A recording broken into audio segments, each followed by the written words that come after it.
Yeah, everybody ready?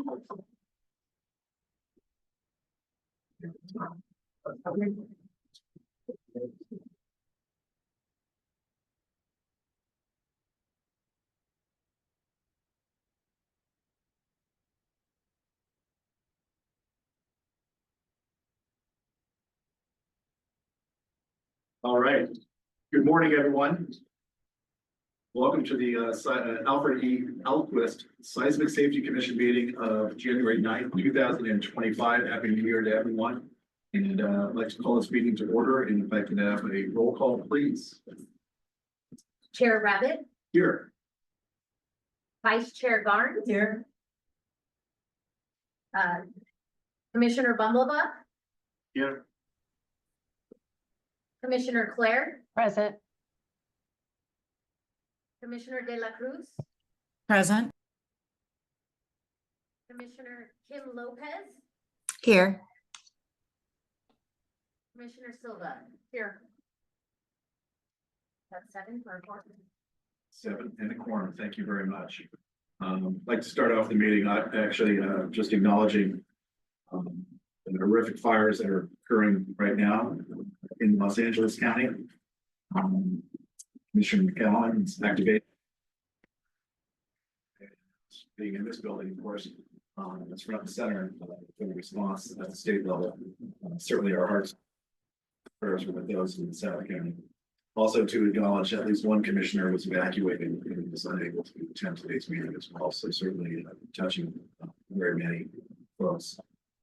On the earthquake front, just thought I'd make mention of a couple of earthquakes. I know that, and thanks staff for setting out the list of earthquakes that occurred between meetings, but looking at the December 5th, 7.0, again, the offshore Cape Mendocino, probably potential main shock of the earthquake sequence. 340 events in that sequence at the time of this report. Luckily, no major special damage or injuries were reported. And so, again, you know, always looking out for our folks in the north end of the state as you rock and roll these days. On January 7th, just a couple days ago, a sizable event over in China, 7.1 potential main shock of an earthquake sequence. And at the time of this report, there have been, unfortunately, 126 confirmed deaths, 188 injured, and more than 3,600 houses that have collapsed. And they're looking at a sizable impact, obviously, to that area. So our thoughts are with those folks as well. And again, making our work even more meaningful going forward. So with that, I'll ask if there's any public comment on items on the agenda. Actually, I'm going to ask Nicole if she can read her rules of behavior for this particular meeting. I'd be happy to. Just a reminder for those attending virtually, please rename and mute yourself if we have not already done so. Remote commissioners, your cameras must be on, and if you need to announce that, or excuse me, if you need to leave, please make sure that you announce your exit. If you need assistance during the meeting, please email Tanya Black at tanya.black@caloes.ca.gov. Please note that owl devices are being used for sound and camera. Please speak loud and clearly when addressing the commission or making comments. The podium mic is on, so when you are at the podium, it will pick up sound. Please just speak clearly into the mic. Great, thank you for that. We did think we were going to have to move around our agenda a little bit based upon the quorum, but we do have a quorum, so we'll move right down the numbers. And first up is the approval of the Seismic Safety Commission meeting minutes of October 10th, 2024.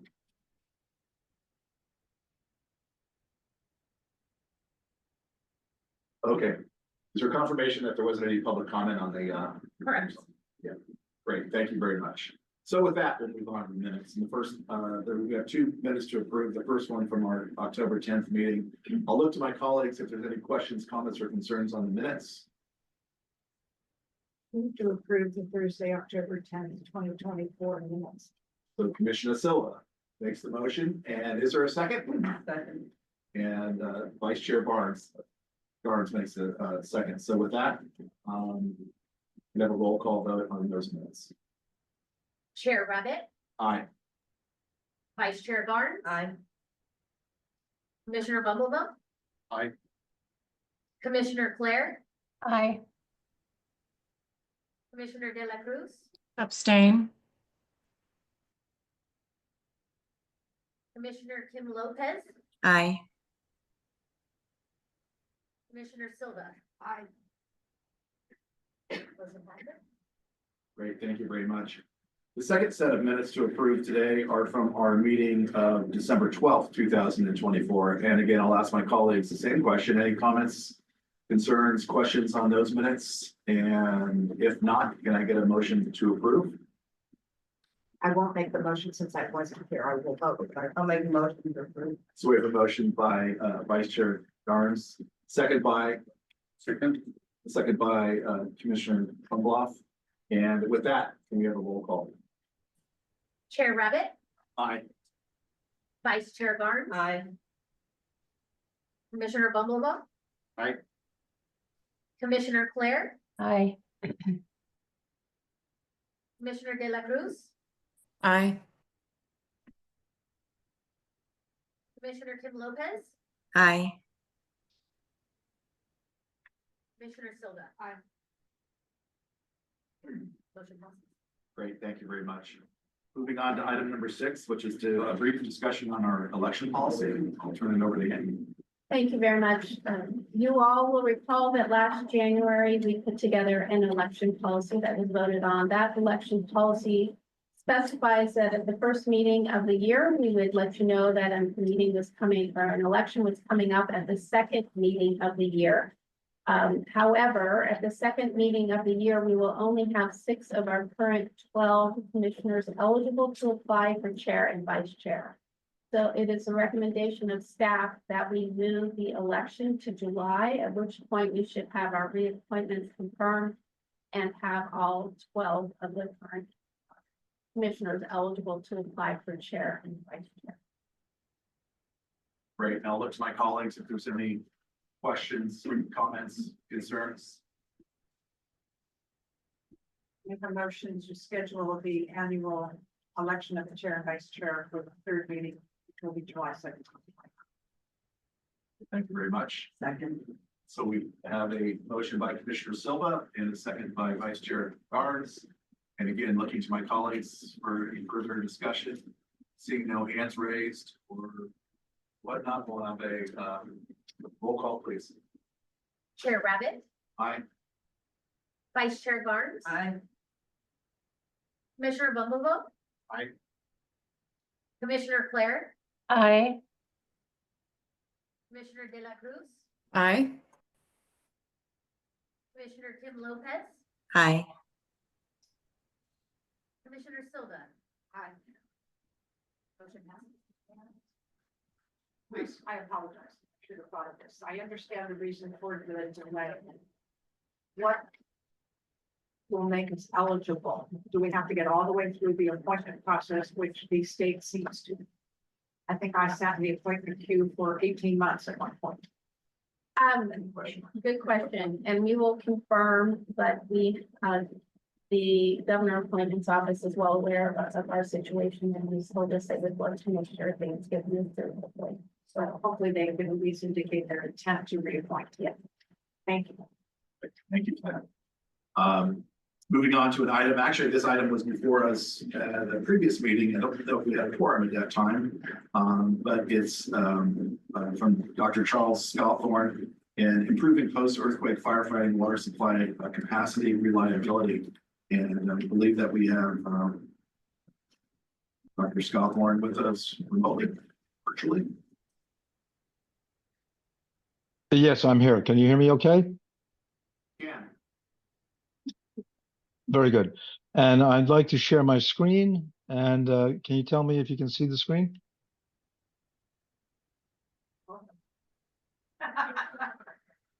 Are you able to see the screen? It's your screen. Yes. Okay, great. So commissioners, ladies and gentlemen, thank you very much for, first of all, good morning, and thank you very much for the opportunity to speak to you today. What I'm going to be talking about is improving post-earthquake firefighting, water supply capacity, and reliability.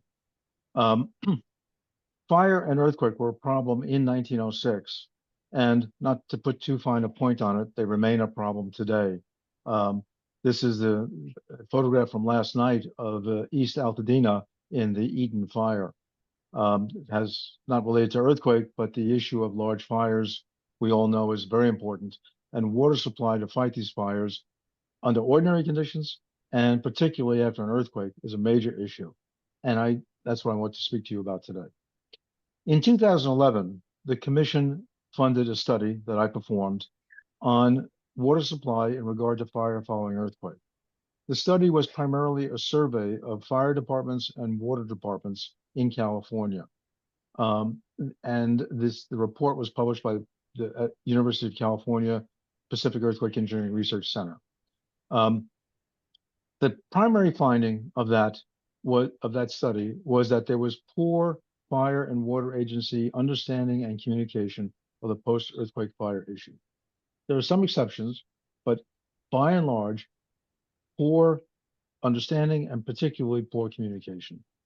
And the fundamental recommendation was, there were a number of recommendations, but one of the fundamental recommendations was meetings or workshops should be held for the California fire and water agencies to promote a California-wide approach to reducing fire following earthquake risk, to enhance post-earthquake capacity with regard to water. And that would include a uniform assessment of fire following earthquake across the state, and the water requirements, the recommendation to create water and fire agency portable water supply system task forces, and to assist water utilities to develop resilient grids. And the first step in this process would have been, again, to bring the water and fire agencies together in workshops to get buy-in on this and get their ideas. Now, I've now given you a proposal to move ahead on this after 14 years. A lot has happened in those 14 years, and I will discuss a little bit of that later. But the summary in that proposal are these 6 tasks, which are to replicate or update the survey of the water and fire agencies.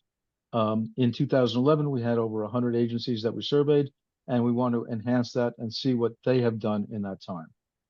Second is to develop a toolkit for them that will allow them to review all available mitigation measures and evaluate which ones are most appropriate for them. Some of these mitigation measures would include resilient water grids, portable water supply systems, earthquake early warning, and other kinds of measures. A third task would be to look at the total damage cost of an earthquake to water agencies. And I will discuss that more in a minute. And then, having developed these materials, to present them at a workshop to the agencies. And then, because I anticipate a lot of interest from boards of directors of different water agencies and fire chiefs and so on, to follow up, make myself and others at the University of California available for follow-up agency support, and be able to make presentations to senior management, and finally to produce a final report. Now, the survey of the water and fire agencies, again, was conducted in 2011. Many things have changed in the last 14 years. Has the situation improved or has it gotten worse? Climate change may have exacerbated the situation. Where is it different? How is it different? We've had no major earthquakes in California in that last 14 years. So, have the agencies slipped on this issue, especially given the competing demands for wildland firefighting and climate change and other issues? Has there been a shift in attention? Have new approaches been developed, and what are the pros and cons of those new developments? And a new understanding of the long-term earthquake water system damage has emerged, which I'll discuss in a moment. Some of the mitigation measures that could happen, these are some of the things that have happened, the Kobe earthquake and images from the Lahaina fire in Hawaii on the lower right, and so on. But some of the mitigation measures that have emerged since that time are new and larger hose tenders. For those of you who are not familiar, this looks like a fire engine, but actually it's what the fire service calls a hose tender. And the difference is that it carries more than a mile of hose, which is about 5 times the amount of hose that's carried in an ordinary fire engine. And this is a new one that's been bought by San Francisco Fire Department. They are they're replacing their old hose tenders with new hose tenders. And normally a hose tender would not have a pump with it. It would just carry hose. But in this case, the San Francisco Fire Department has opted to include a pump, which you can see in the middle of the engine there, that sort of a bright metal portion of the engine. And it's a large, so it's not only a hose tender, but also a pumper in this case. But one of the things that came out of the 2011 study was a statewide fleet of hose tenders, just like the OES fire engines that are given to fire departments around the state. They have a statewide fleet of hose tenders. So that's one mitigation measure. Resilient water supply. Los Angeles Department of Water and Power has been one of the leaders in the state in seeking to develop a resilient water supply. East Bay Mud in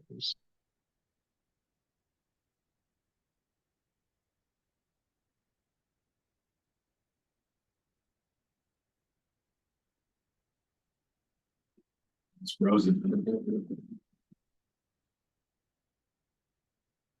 Yeah, we just lost sound for the Zoom folks. Yeah, as did we. I think it's frozen on the doctor's side. Okay, thanks.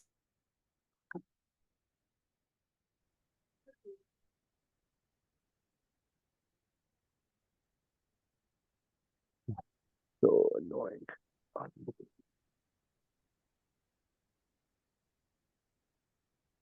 Why is this not? Oh, it's my audio. I got you. My audio's not working.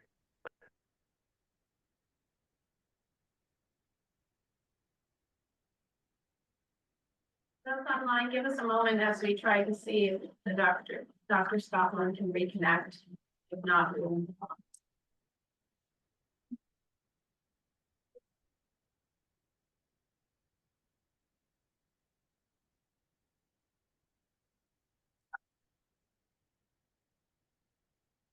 Give him a minute to rejoin.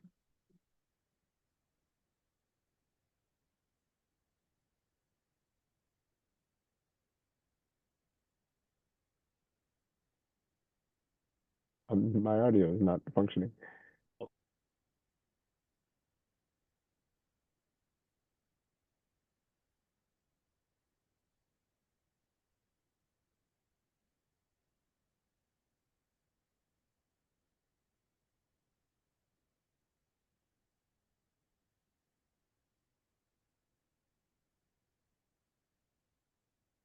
Can you tell if the doctor's trying to rejoin us or shall we?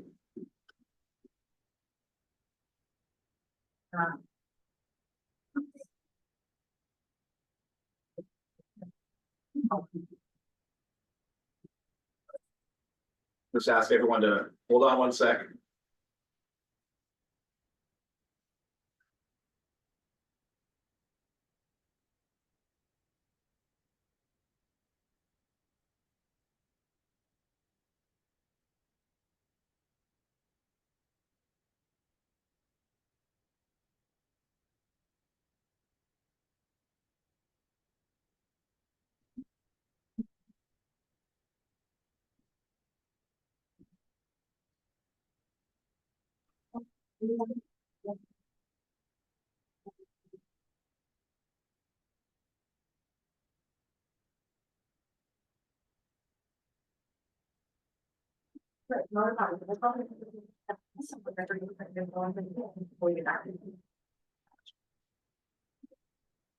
I will.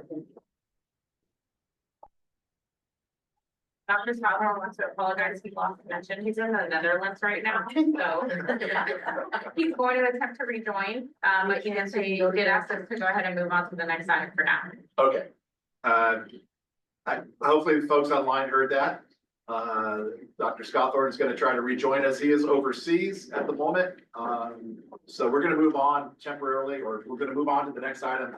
And when he comes back, we'll complete that item. We'll move on then to item number 8, which is the ubiquitous building health monitoring using California's MyShape smartphone app. And we have Richard Allen, the director from the Berkeley Seismological Laboratory, with us to make a presentation. Thank you for being here. Sure, I'm glad I drove here now. Yeah. I just validated to drive this morning. Well, thank you. Good morning to everybody, and thank you to the commission for making space in your agenda for this presentation. My name is Richard Allen. I'm the director of the UC Berkeley Seismology Lab. And I want to talk to you about a project that we've been working on for a while to expand how we can actually monitor the state of health of buildings, the health of buildings, and how buildings are likely to perform in future earthquakes using the MyShape app. And so I'm just going to sort of walk you through. We've been doing some proof of concept work. Utpal Kumar, the postdoc researcher, he's here with me today. He's been doing much of that research. And we're at the point now where we really think we could do something. And that's what I've come to the commission with, a request for some support to really take that step and show that this is possible as we work to an important product. Okay, so first of all, what is structural health monitoring? So structural health monitoring is about ensuring the safe performance of buildings during and so, as I'm sure you've had a presentation similar to this in the past, buildings are actually vibrating all the time. So when we have an earthquake, of course, the building shakes, but also when the wind blows, the building shakes. And the frequency with which these buildings vibrate, it tells us about the fundamental structure of the building. Next. So the modes of vibration, it's like when you ring a bell, the tone of the bell is telling you about the structure of the bell. When a building shakes, it's telling you about the structure of the building. And so by measuring those vibrations, the frequency of those vibrations, it tells us these key parameters: mass, stiffness, and damping of the buildings, the fundamental properties of the building. And so these parameters are used when engineers are designing building at the design stage, and when they're designing buildings to understand the fragility, do the fragility analysis. But also after earthquakes, we can use those parameters to see if there's been a change, if there's been damage. Next slide, please. So the question is, Yes, Dr. Allen. Yeah. You keep turning your head away from the microphone, Sorry. and I'm not sure what's happening you can't hear me? virtually, but it's harder. Okay, it's when I look at the slides. Thank you for letting me know. Okay, and so the question is, can we use the MyShape app to make these observations? Engineers do this at the moment with traditional seismic instrumentation, but the traditional seismic instrumentation, you have to deploy them in the building. And so very few buildings are actually instrumented. MyShape is an app that I'm going to talk about in a moment, but it's a smartphone app which is in many buildings, as I'll show you. So if we can use the data from the MyShape app, we potentially could be making these observations about buildings across the entire state. And that's the reason for the title, ubiquitous observations around building properties. Okay, so next slide. Very quickly, what is the MyShape app? Oh, something went wrong there. So MyShape is a free app. I hope you guys know what MyShape is, but in case you don't, MyShape is a free app. You can download it from the Apple or the Android store, and it's used to deliver earthquake early warning. And so it is the official California state app to deliver earthquake early warning alerts. It's part of Earthquake Warning California. CalOES actually is the funder of the MyShape app for this purpose. In addition to delivering alerts, you can see an example of the alerts on the right. It also provides detailed maps of damage after earthquakes, and then it provides safety tips and other information about earthquakes around the world. But the main purpose, without question, is to deliver earthquake early warning alerts, and that is why the vast majority of people who downloaded the app have downloaded the app. Next slide, please. So the app was rolled out in 2019. We were very fortunate to have the support of the governor roll it out. That's important because by the very fact that he was doing this, we had a lot more people downloading the app. So that was in October 17, 2019. That, of course, is when earthquake early warning in California became publicly available, and became publicly available through the MyShake app as well as through other channels as well. MyShake has been downloaded. Almost 4 million phones have downloaded MyShake at this point. Actually, you can go back one. The plot that you can see, the map under here, you can see the number of active phones. This isn't downloads now. This is the number of active phones that are in the MyShake database. These are the phones that we actually send the alerts out to when there's a at this point, about 1 in 20 phones in California receive alerts through the MyShake app when we have an earthquake. So 1 in 20 phones in California have the MyShake app on them, which is why this presents such a great resource for making observations related to the Okay, next slide, please. Okay, so MyShake is for most people primarily about delivering alerts. MyShake was actually originally developed to collect seismic waveforms. So MyShake is also collecting seismic waveforms whenever there is an earthquake.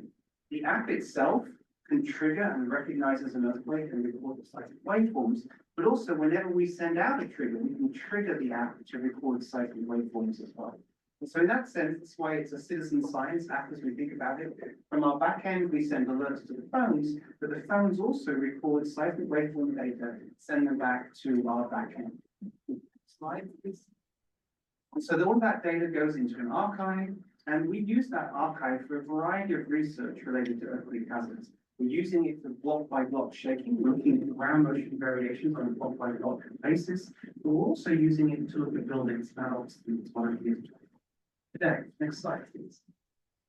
And just to show you a waveform, this is just one example of a seismic waveform for a magnitude 4.5 earthquake in Los Angeles a year or two ago. This particular phone was 3.4 kilometers from the epicenter. You can clearly see a P wave arrival, S wave arrival. You can see we have 2 horizontal components and 1 vertical component. This is just to make the point that the waveforms that we record on phones look just like the waveforms that we record on phones. Okay, next slide, please.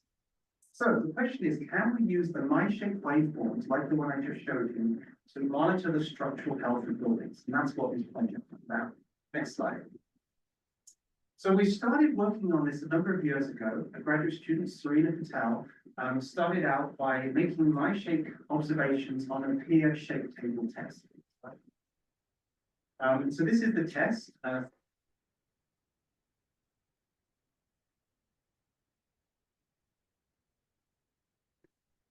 These are examples of the waveforms that were recorded. We just deployed MyShake phones on each of the floors of this building, and we recorded the shaking just like they were doing with traditional accelerometers. Next slide, please. And one more. And so what we saw in that test was that we could observe the damage to that building on the shake table, just as you would with a traditional accelerometer. So next slide. First of all, before the shaking, right at the very left-hand side, this is the frequency versus time plot. The far left-hand side, what we're seeing here is the modes of this building. Okay, so before the earthquake, we can measure the fundamental frequency of the building. It was 3.25 hertz. Next, please. During the earthquake, the strongest shaking we see during the earthquake, that frequency changes, it drops. This is what you expect. When you actually start to shake a building, it starts to soften, and that means the frequency with which it shakes actually is reduced. Then next slide, please. After the earthquake, at the end of the shaking, far right-hand side of the plot, we can measure the frequency comes back up to 3.17 hertz. Okay, next slide. What's really interesting here is that those two, the frequency at the beginning and the frequency at the end, they're different. And that's because this building was damaged in the shaking. So that was the intent. It's a test of this particular struts along this building, and the intent is to damage the building. So this is an example where we can use the MyShake observations to measure the frequency before, during, and after shaking, and we can show that the building has been damaged by seeing the change in it. Okay, next slide, please. Well, that's the first illustration on a peer shake table. More recently, Al was here today, started looking at not just earthquake shaking, but when the building shakes, when the wind shakes a building, can we also measure it? allow us to see what the base level of the buildings is today, and potentially see changes in the future. So we started off with traditional seismic. We put a traditional sensor in a 60-story building in San Francisco, and we measured the modal frequencies. That's what these peaks are, 0.26 hertz, actually next small please. The fundamental frequencies are 0.26 hertz, 0.3 hertz, and then we even see if there's overtone. That's with a traditional sensor. Next slide, please. We put in a my-shape phone and make the same observation. And again, the point is that with my-shape, of course, we're just using those little short waveforms. I didn't say, but there are only 5-minute segments of waveforms that we're recording. So using those 5-minute segments, sure enough, we see the exact same frequencies. You can see 0.3 hertz for the my-shape observation, exactly what we saw with the traditional sensor. The point here is, with the phone, so if you have my-shape on your phone and you put your phone down on the dresser overnight and the wind shakes the building that you're in, then we can use my-shape to measure the frequency with which the building is shaking. It was the baseline about the properties, the physical properties of that building. Okay, next slide, please. We're actually extending the tests. Upal was just down in San Diego earlier this week. This is a project that the Seismic Safety Commission is also supporting, I understand. They're building up towards a 10-story building to do some tests on the San Diego shake table. So we've partnered with them to use my-shape to make observations in that building as well. In fact, we just did that at the mid-rise level. So when it's 5 stories, you can see on the right-hand side. So we can actually see what's going on in the building. So we're using my-shape to make these observations in a very similar way to how engineers make observations of buildings using. Okay, next slide, please. So that was all proof of concept. But what about the value here is if we can use those 2 million phones that are running my-shape today across all of California to make observations. That's what we mean when we say my-shape in the wild. It's the my-shape app that is actually deployed on the individual phone. To give you a sense of the amount of data that there is, these are the number of waveforms recorded by my-shape over a 7-day period just before. The point is that we're making many, many observations across many buildings in the urban environment that we could potentially make use of if we can extract this data. Okay, next slide, please. So this is just to zoom in a little bit. These are now the waveforms in the downtown part of Los Angeles. Just to give you a sense, all of the blue dots are the location of a my-shape waveform in the my-shape database from the last 4 or 5 years over which we've been collecting this data since 2019. Okay, next slide, please. So we pulled out a couple of examples. So we've sort of done this proof of concept that I mentioned at the beginning to show that we have the data and what information we can extract from this data. And so from this particular view in downtown Los Angeles, we're pulling out here, this is the Ritz-Carlton Hotel. And we have data from a phone that was on the 44th floor and also data from a phone that was on the 3rd floor. Click one more time. I'm also going to show you data from a phone that was on the 35th floor at the Metropolis, which as you can see is also showing this. Okay, next slide, please. So starting with the Metropolis, a phone on the 35th floor. So this is that 5 minutes, actually it's less than 5 minutes, it's 2.5 minutes worth of data, where we go and extract the frequency content of that data. And you can see that we determine the modal frequency of this building is 0.22 hertz. Again, this modal frequency can then be used to say something about the physical properties of the building. Using models, we don't have a ground truth. We don't have a traditional seismic station in that building. But based on standard models of buildings of this height, we would expect a frequency of about 0.18 hertz. This is just to make the point that this is a real observation. This is the modal frequency of the building. We're measuring at 0.22 hertz. Next slide. In addition to that, you can see that we're also actually able to observe the higher modes. So that gives you even more information than just the modal frequency. Okay, next slide, please. Moving over to the Ritz-Carlton, as I mentioned, we have phones on 2 floors, or data from phones on 2 floors in this building. This is first of all from the 44th floor. Again, you can see that we determine the modal frequency. It's almost the same height as the other building. That's why the modal frequency is very similar. to what we just saw with the other building, again, 0.22 hertz. The next slide, please. On the third floor, the phone on the third floor also gives us observations that give us a very similar number. Now, for the first time, I'm pulling all the data that we have from MyShape phones for this building over a 4-year period. This is now a 4-year period of observation. We have these phones that were on the third floor are shown in orange, and this phone that was on the 44th floor is shown in blue. So you can see that they're at different times. Obviously, we have a longer period of observations from one phone, shorter period of observations from the other phone, but these are all consistent with one another. So over the entire period, it's showing us that the median modal frequency for this building is an accurate observation of the modal frequency of the building, which is very encouraging. So what this is to illustrate, so again, this is just proof of concept. What this illustrates is that, first of all, you can use the MyShape observations to extract modal frequencies of buildings. Again, the modal frequency of a building tells us about the physical properties of the building, and the modal frequency of the building is expected to change when a building is damaged. But what this demonstrates is that we could start to build a database, a catalog of these modal frequencies, the physical properties of buildings, wherever there's a MyShape phone. So potentially that could be in all buildings in California if we get to.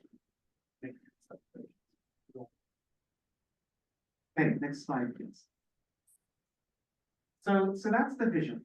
That's the vision that we have here, is to start by developing a baseline where we take the database, particularly we take the database, what we have, about 4 years worth of data at this point, and we extract these observations, the modal frequency of all buildings that we have data for across the board in California.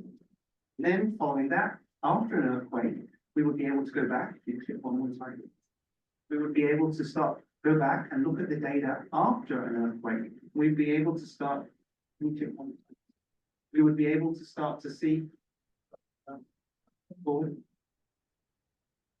Yeah, here we go. And we would be able to see if the modal frequencies of any of these buildings have changed. And if they've changed in a significant way, that's a good indication that there is damage.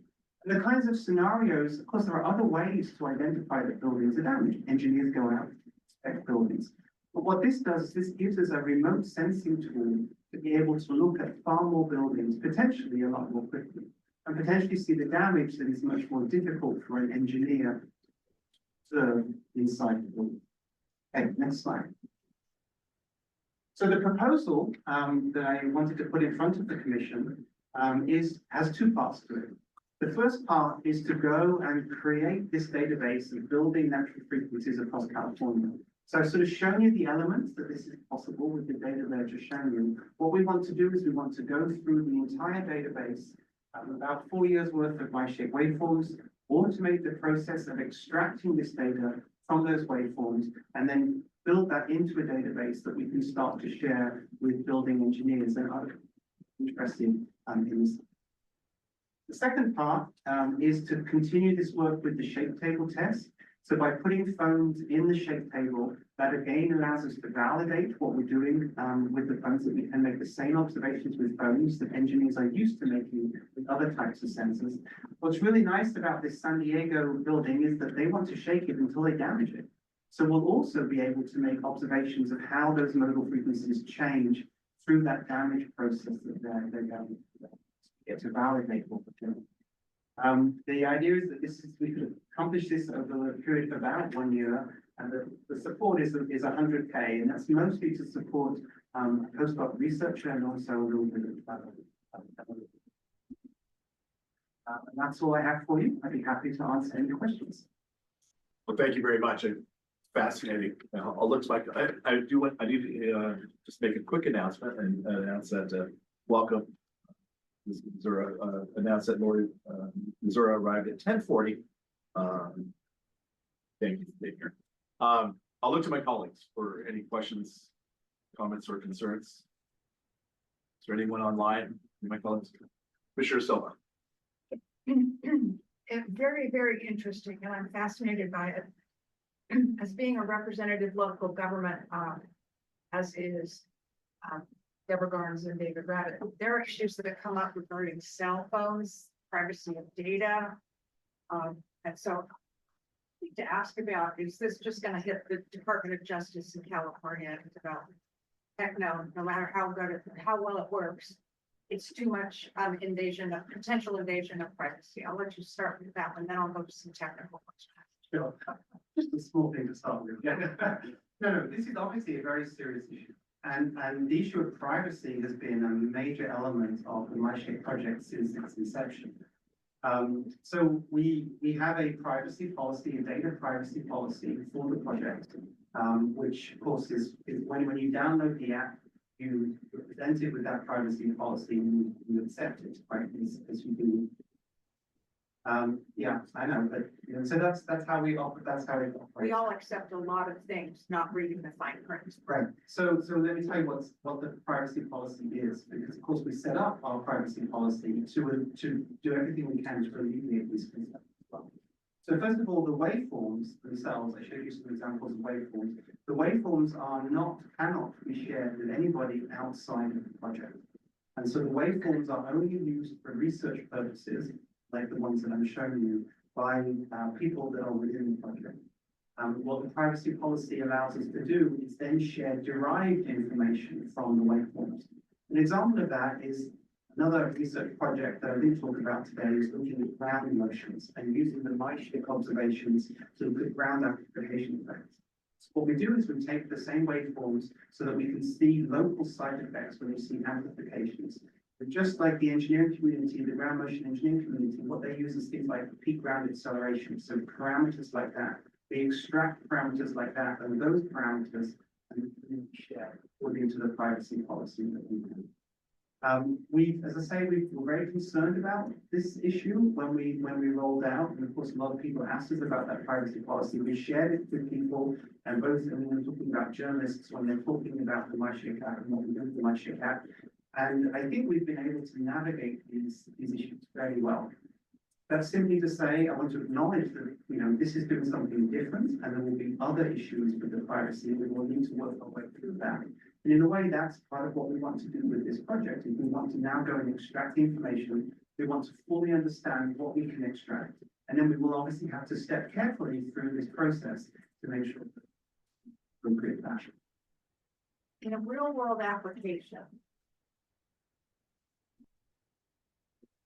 if you're trying to I think what you're saying is you're trying to advise us, give us another layer of advice that is potentially more detailed on buildings that may be at risk of collapse post an earthquake. That's great. That is a goal we hope to achieve, yes. Well, you can't sit on data while you get privacy sign off when a building may be about ready to collapse. I mean, I'm taking it to a very, well, the winds were blowing 2 nights ago in Pacific Palisades. I don't think they wanted people waiting for fire trucks. So how do you address the speed with which you need to be able to respond in a real world, in the wild scenario? Yeah, so I think that's exactly one of the things that we want to address through the course of this project. As in, so again, remember, I have the pieces. We have the pieces which show we can extract the data, which show it tells us about the buildings. We need to do that on a larger scale in order to fully understand what information we have. And then we need to ask the engineering community, so how is it you envision this data actually being used in an emergency situation like that? And then, of course, we would have to, because we're not going to be making decisions about privacy on the fly immediately after an earthquake. This would have to be figured out ahead of time. And appropriate, actions put in place, with the appropriate process put in place so that we can. So absolutely, these things would. I want to be respectful of other questions, but I have about 6 more. Could I say something We'll come back. Yeah, to please. respond to what you said? Lori Nijera Caloias, we're the, emergency management, on the commission and also a sponsor of the MyShape app. And I apologize for coming in late, was dealing with emergency stuff. But, the way we deal with the MyShape app is, when you download it is when you, agree to the privacy. And the way we've told people is, that it knows there's a phone there. It doesn't record whose it is. So it doesn't take any of the private information of the phone holder. Is that the same way that it's Absolutely. done here? Yeah. Yeah. Yeah, So it thank knows you. there's a phone there, it just doesn't know who's holding the phone. Thank you, I didn't mention that, but that's exactly right. So for exactly these privacy issues, there's no personal identifiable information associated with the data. Well, the only data that's collected is the waveform and of course the location. But there's no other information. So that's not to say that there aren't still privacy issues, but what we do is we only collect the data, the information that is needed to be able to use the waveform. So what you're saying is that data repository doesn't really know what phone, and it doesn't know that Cindy Silva's phone is sitting on the 44th floor of a Yeah. hotel where my husband might be really nervous that I out in the. Correct, that's exactly right. So what do you do? This is in the wild, seems a little hit or miss, because what if it, I was explaining to a friend of mine that if you get, I'm from Walnut Creek in the East Bay.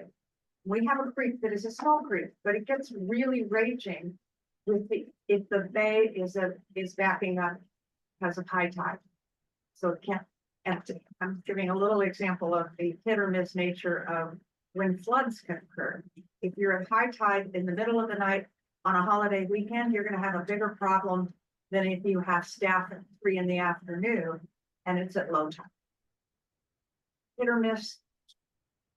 There are not as many cell phones in the World Trade Center at midnight on New Year's Eve as there are at noon on January 10th. What do you do about that? You're not going to have as robust a data. No, you're right, but there's more cell phones than there are traditional typing sensors. So you're it's better than what we have now. exactly right. So you're absolutely right. It's not. I guess I would call it ubiquitous. It's not ubiquitous in the sense that there's a phone in every building at all times making an observation. That's absolutely not the case. There are phones in buildings at different times. And the point is that it is a significant step forward, as in orders of magnitude step forward, in terms of the number of buildings that now have a sense of providing information. Is the technology potentially so good that it is that you'd want to have stationary attached cell phones operating around the clock to Yeah, deliver this I'm looking data? to Andy because this was one of the things that Andy brought up at one point as well. And in fact, come up, many people are like, we should be putting these phones in these buildings and sticking them to the wall. And there are projects that do that as well. So there can be an argument made that that is of value as well. We have not gone down that path for the simple reason that we believe that there's real value just using the phones that are already out there now. And of course, that doesn't require us to go and buy all of these phones. One of the reasons that there isn't ubiquitous observations using traditional seismic sensors in all buildings is the cost that's associated with it. It's not just the cost of purchasing and putting it in there, it's the cost of maintaining it, making sure it's still working there 3 years later. So the value that we get by using by using a smartphone in these observations is that all of the smartphone owners, they are our network providers, right? Because you buy a new phone every few years, you download the software, the App Store automatically updates the software on your phone. So all of those activities that network operators have to put in a lot of effort to do is actually handled for us by the owner of the phone. So that's the positive side. That's the value of using private phones. You're absolutely right. We could, if we went and we bought a whole bunch of phones and we put them in buildings, then we would have much more robust observations. I mean, that's what we did in the test I showed you. The first test we counted observations in the systems. We went and put a my-shaped phone in somebody's apartment. Sure, I'm gonna ask one more question. Please do. Will your research compare the efficacy of one phone on the 44th and one on the 3rd floor? And what would happen if there had been 7 phones on? And my question is intended not to increase the number of cell phones, it's to increase the number of people who take the app. Will that improve the efficacy of what you're trying to? Absolutely. So when we talk about this project to engineers, so I focused on one parameter, the mobile frequency of the building. The reason for that is that it's a single parameter that tells us about the fundamental structure. And we make the same observation if the phone is on the 3rd floor or on the 10th floor or on the 16th floor. And so that means that a different phone on a different floor at different times can be giving us the same parameter. As soon as you talk to engineers about this, they start asking you, well, we want to see the interstory drift during an earthquake. We want to see the higher modes. We want to see the decay function after shaking. So there are many other parameters that engineers would like. But to do that, you typically need more phones. So the answer to your question is if we had, 5 phones perhaps distributed up the building, then that would provide much more information. But the reality is taking this approach that our best hope is to have a phone in each of these buildings. But again, these are incremental steps, right? If we can start by showing the value of this with this basic observation, then absolutely, we can persuade more people to download the MyShake app, because not only will they get an upgrade every morning, but also there'll be more information about the safety of their building after an earthquake. That would be a fantastic outcome. Are you testing, sorry, I like one more. I did spend 10 years of my career working in the mobile industry. So- Okay, great. We can talk more afterwards. But really, there are different megahertzes, different frequencies, bandwidths that they're working on. Are you going to test what happens and whether you correlate? You mean, sorry, the frequencies that the phones are using for Yeah, communications? 5G is sitting in. Oh, I see. Different So that, functionality, yes. 4G, et cetera. Got it. So the MyShake app isn't, the only way that factors in is when the phone obviously is communicating, it's sending them the data. In terms of the observations are all coming from the accelerometer in the phone. And so those kinds of changes may well affect how the phone is communicating in any way, including with MyShake. But it doesn't affect the observations that we're making. Vice Chair, please. Yeah, no, please. But I just wondered, is this only going to be applied to high-rise buildings or residential buildings or just commercial? And because all of those Great buildings question. are important. Yeah, of course. No, absolutely. So the answer is that, again, we're developing this, and it's easier to do this in high-rise buildings because high-rise buildings wiggle around. That's it. So there's a large amplitude to the vibration. We have done experiments where we have shown that we can see the mobile frequencies of low-rise buildings, like 5-story type buildings as well. In fact, that example, that test case on the San Diego ship thing was 5-story. So there's no reason why this couldn't be used extending to lower-rise buildings. It's lower amplitudes. It's just, as we're developing the methodology to extract the data, we want to start with the waveforms that have a big signal, right, to do a good job, and then we can kind of see how low we can go. But no, I agree 100% that, the goal would be to sort of see just how far we can push this methodology with all buildings across California. I'm sure we will run into a limit at some point. We want to find out what that limit is. I'm sorry to interrupt, but I do need to step away for work and I will return shortly.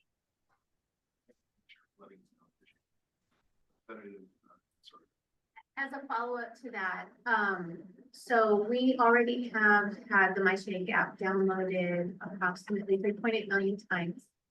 And so my seismic hazard team that's one of their main missions is to increase the number of MyShake downloads, because for every person that gets that in their hand, we're providing life-saving information to just, one more person.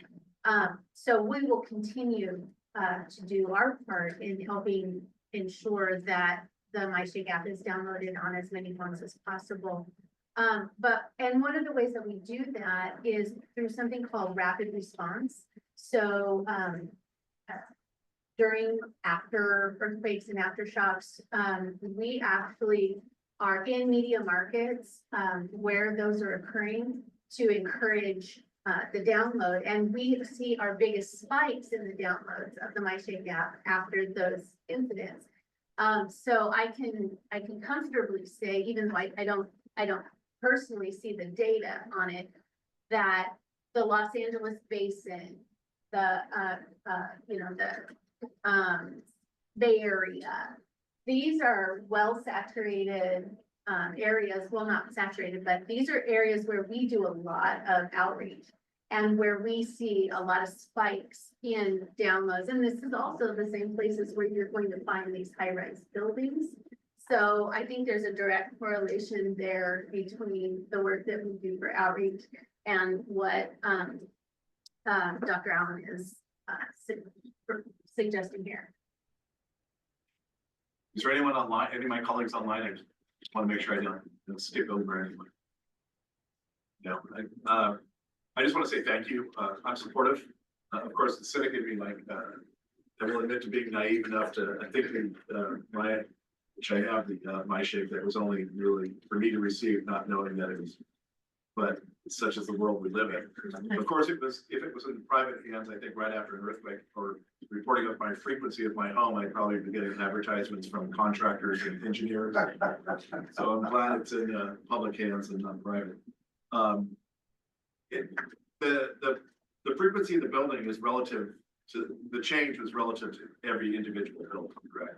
Yeah. At some point in the future, in analyzing, is it really intended, I'm trying to think over, and I agree in gathering the data and whatnot, but improve the concept. But when we get to the point where we now have this ability to, is it post-earthquake, where we really think that we can go around and identify which buildings were impacted more so than others? Yeah. And is that frequency, I guess, it's the total of the building, not necessarily the portion of the building it's in, because you mentioned the height, but I'm also thinking of buildings that have additions that might have different structural and characteristics than others, or where even the phone sits within that, and if it's picking up,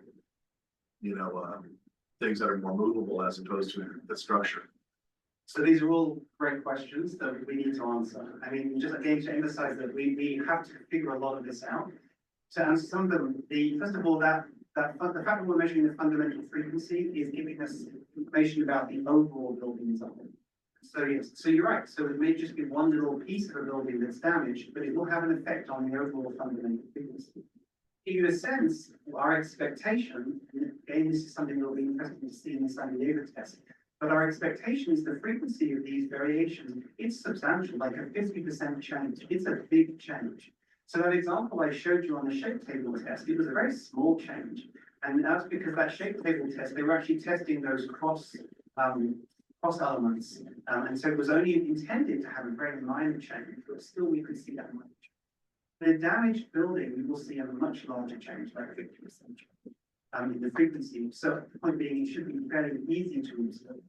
Now, of course, the counterpoint would be, well, but if an engineer goes into a building, surely they would be able to see this as well. And that is probably true in most cases.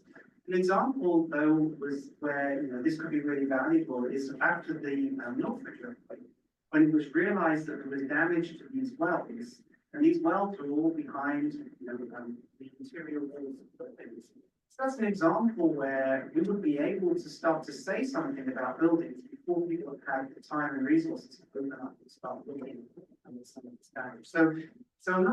This isn't sort of like a complete solution that removes the need for all of the other things, but it's another layer, as one of you said, it's another layer of information that we can use immediately after an earthquake to tell us about what may be going on and identify potential buildings that have a hazard going forward. Great.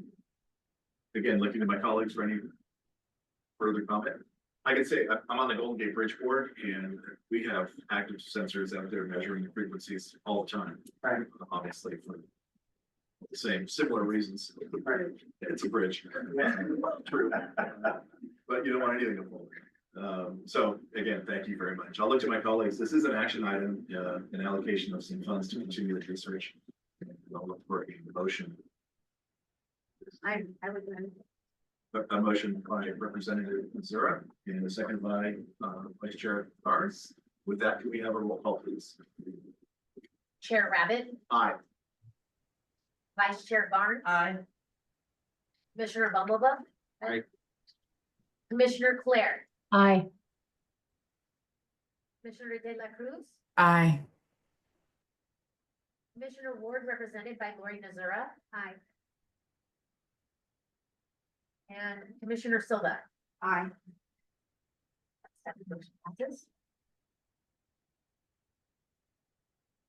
We're good and we had to Yeah, maintain that. because, June had left, but we have Lori. Perfect. So we're good. Again, thank you very much. We look forward to, I would love to come back and tell you more about it and answer all your questions. All right, thank you very much. Audit engineering. Can't get any more detailed than you're already doing.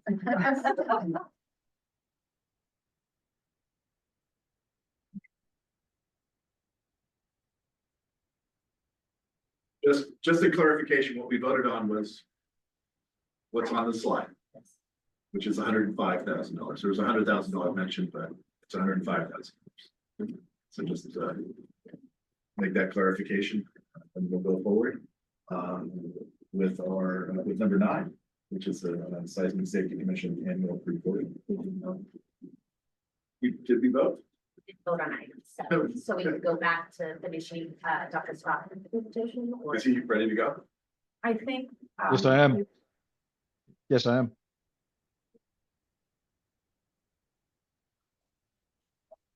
Can you hear me okay? Dr. Scawthorne, can you wait a couple more Sure. minutes? Sure, Thank you. absolutely. So with that, we'll move on to item 9. Is that okay? Yes. Item 9 is our annual report we approve and submit to the legislature, and in a separate item, but similar, is approve a report, which is really a letter to the Attorney General's office regarding the status of our fund. And I'll turn it over to Andy for any more information on that. Thank you. As you all know, we report annually to the legislature. You should have received the draft report in your materials.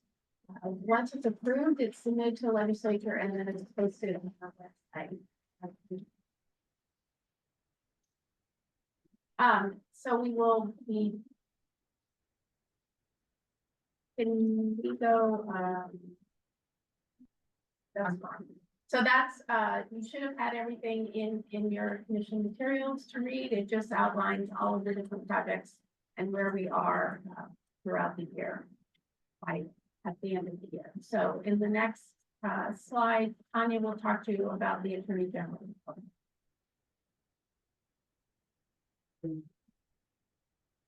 We'll take action. You want to talk about that one? I think we have. We'll take action. We'll take action on this one. So this is to submit the annual report. And I'll look to my colleagues if there's any questions, comments, or concerns about what they saw in your packet regarding the annual report. Is there anyone online with their hand up? I don't see anyone. If not, this is an action. Please, One comment please. on the mobile home building code project.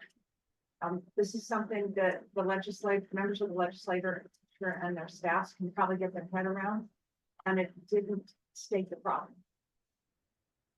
And I think a couple of sentences that describe that California's building codes are not designed to ensure that blah, blah, blah, blah, blah, and that they experienced it in Rio Dell and in other communities that are relying on mobile homes as an affordable housing inventory. I will get there in the Capitol building. I think a couple of sentences would help. And this is the first time we wrote about it.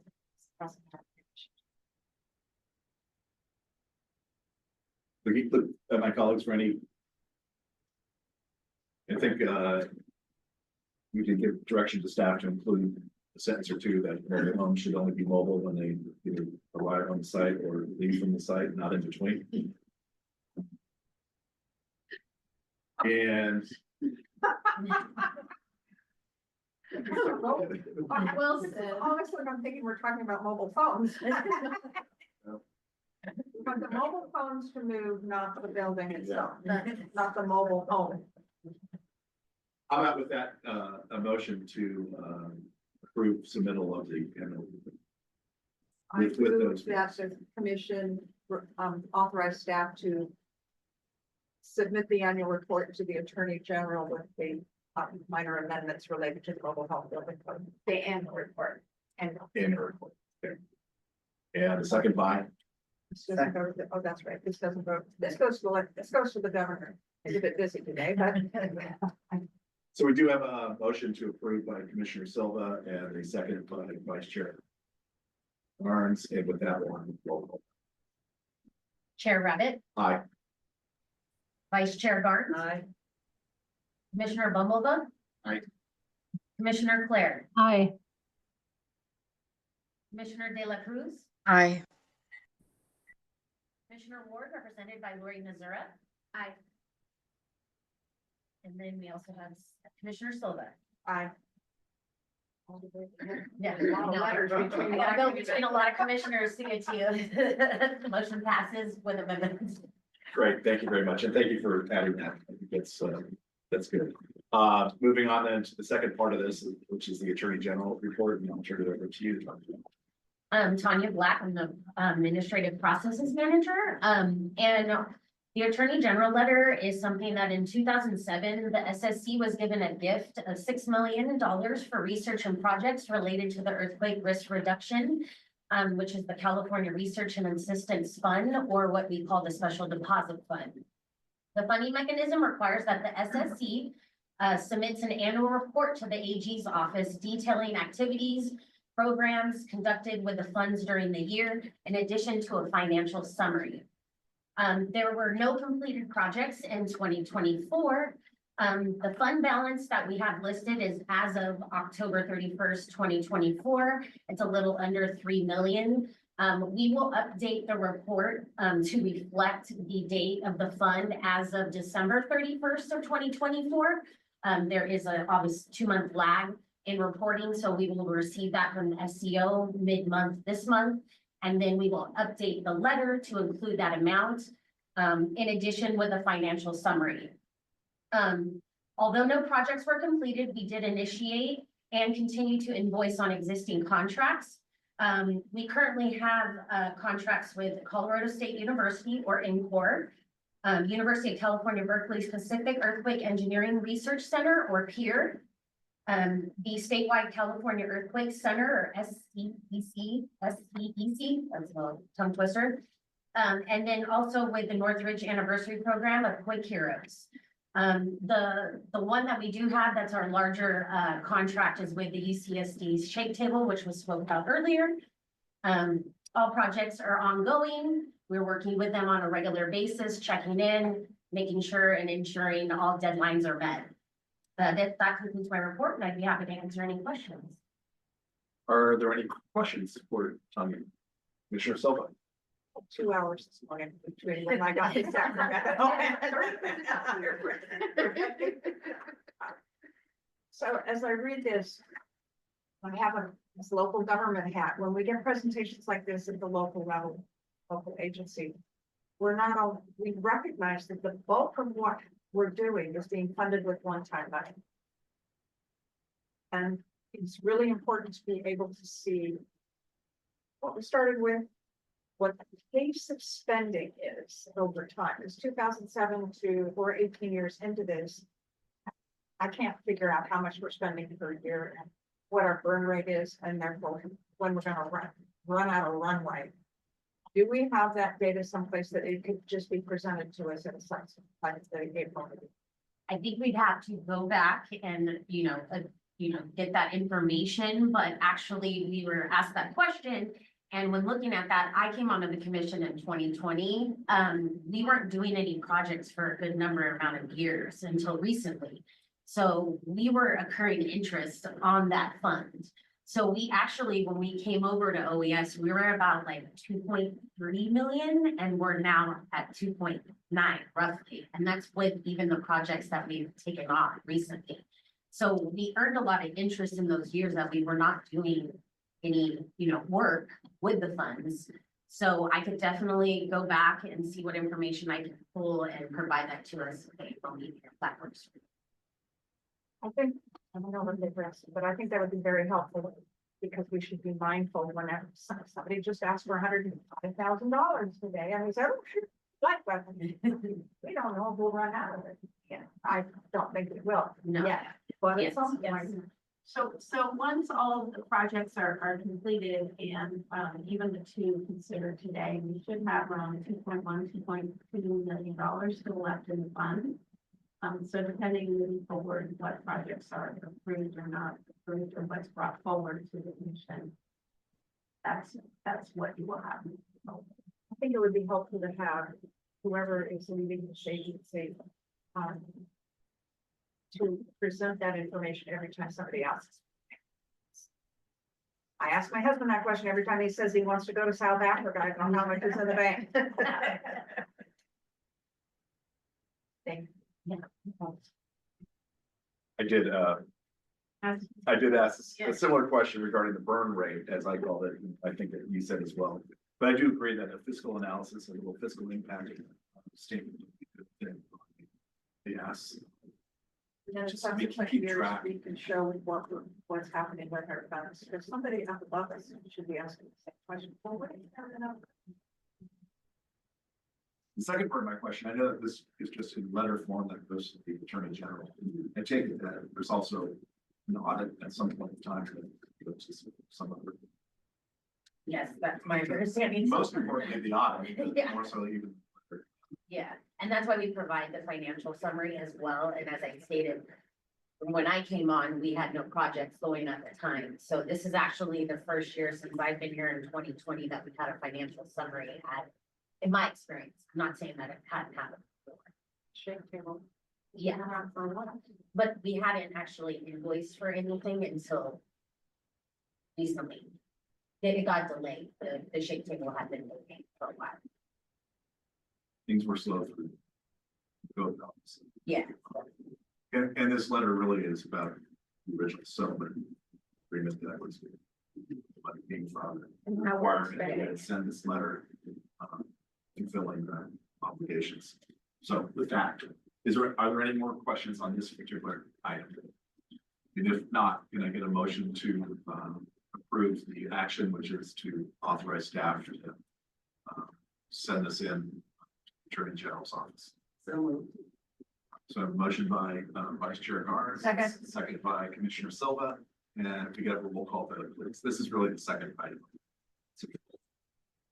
Chair Rabbit, Aye. Vice Chair Garnes. Aye. Commissioner Bumblebee. Aye. Commissioner Claire, Aye. Commissioner De La Cruz, Aye. Commissioner Ward, represented by Lori Nazara. Aye. And then Commissioner Silva. Aye. Motion passed. Great, thank you all very much. Dr. Scalthorne, I just want to let you know that we're going to take a break because it's on the agenda that way, but also because Commissioner Kim Lopez doesn't want to miss your presentation, and she had a little bit of a conflict until about 11:30 or so. So with that, we'll take a quick break, and we'll come back a little after 11:30 to make sure that we have everyone who needs to be here. So we'll take a All break. right, thank you. Thank you.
Yeah, okay.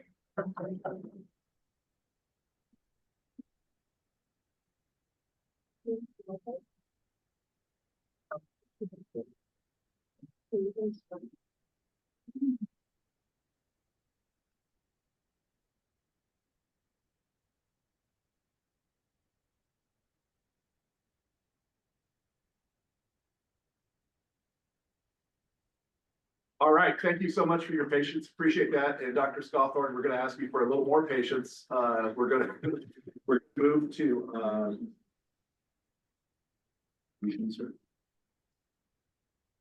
oh, I'm sorry. Dr. Scawthorne, we're going to go back to you. Yes. So we're going to have you. Thank you. Thank you. And thank you for your patience.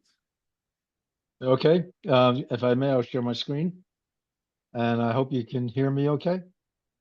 We can. Good, thank you.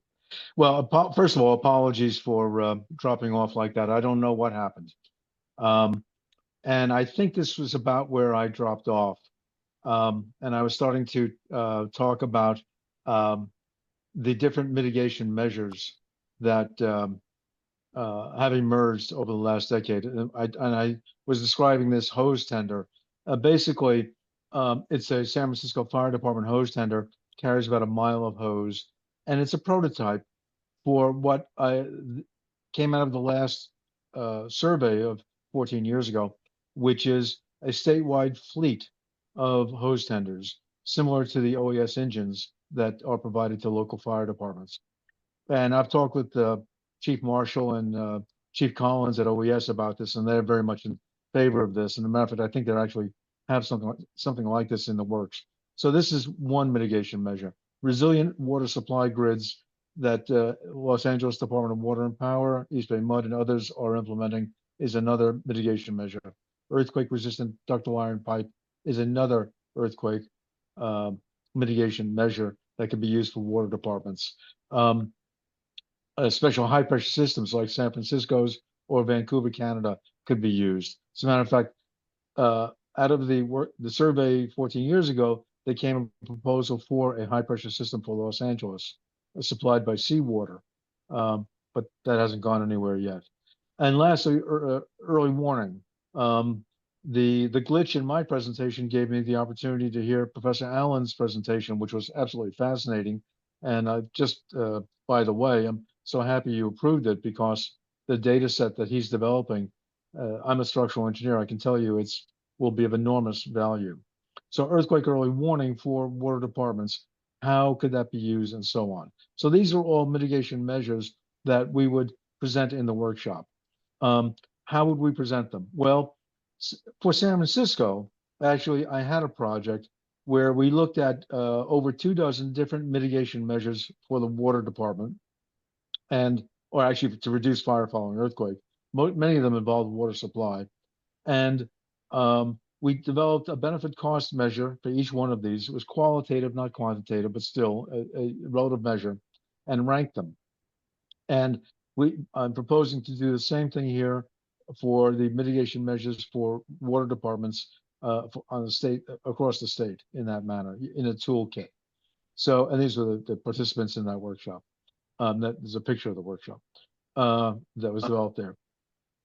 Another thing that water departments will be very interested in is research that I performed, funded by the Water Research Foundation of the American Waterworks Association. And this grew out of the 2014 Napa earthquake, where the Napa Water Department received a disaster aid grant from FEMA a few weeks after the event. And that covered their initial repairs. 6 months or a year later, they went back to FEMA and said, well, we've had many repairs, more repairs due to the earthquake. And we'd like to submit an application for a second disaster grant. And FEMA said, nope, you had your bite out of the apple, that's it. And what emerged from that, and I wound up doing some analysis for the Napa Water Department, was that earthquakes decrease the service life of pipe much more than is appreciated, particularly immediately following an earthquake. Repairs are going to go on actually for years. And we looked at through this research project, we got funding to look at Los Angeles Department of Water and Power's repair record since the 1994 Northridge earthquake, and we showed that there is actually a decrease in the service life of the entire system subjected to strong ground shaking after an earthquake. So the losses are actually much larger than is really appreciated, either by the owners, the water agencies, or by anybody else. So this is another thing that would be presented in the workshops for the benefit of the water agencies. So as a result of the project, the survey in 2011, part of that, we conducted a workshop at that time for fire agencies across the state were invited. About 40 different fire departments attended. It was held at the Richmond Field Station of the University of California, and it was very successful. And there was a large exercises that you can be shown that you can see here at the bottom. That was the only time something like that has actually ever been done. So going forward, we would once we developed all these materials, we would have a workshop for fire agencies, water agencies, and emergency managers.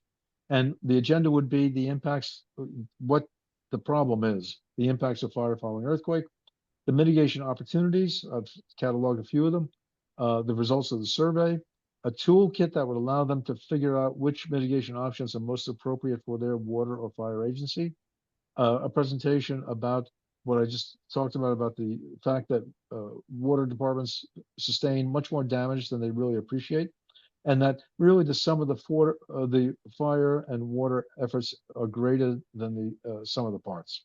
They have to work together. Now they know this to some extent, but this would just reinforce that. So that would be the workshop. As a result of that workshop, I anticipate there will be a lot of requests for information from various fire departments and water agencies for more information and presentations to their boards of directors or senior management.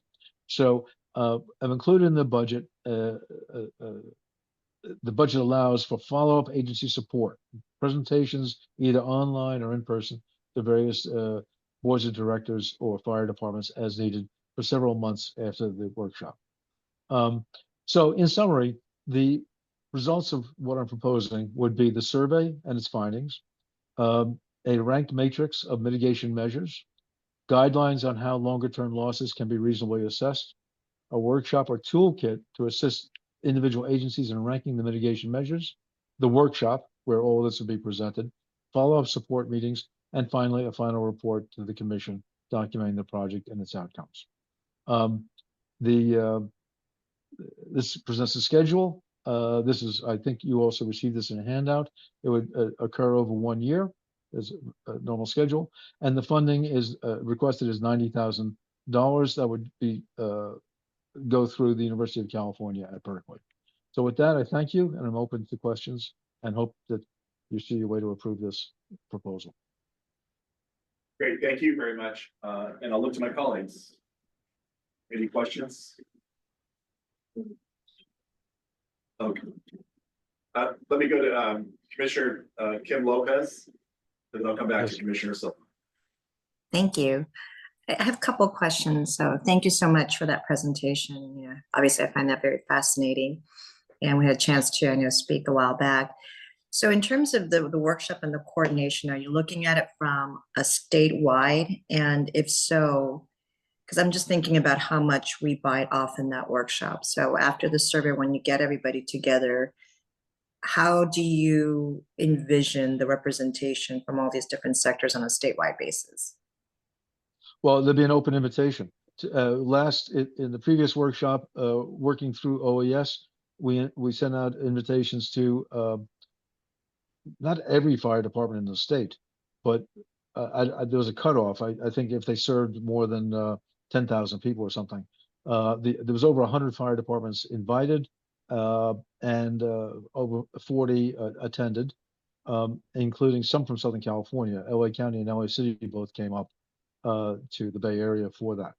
I would do that same thing again on the water side and on the on the fire side.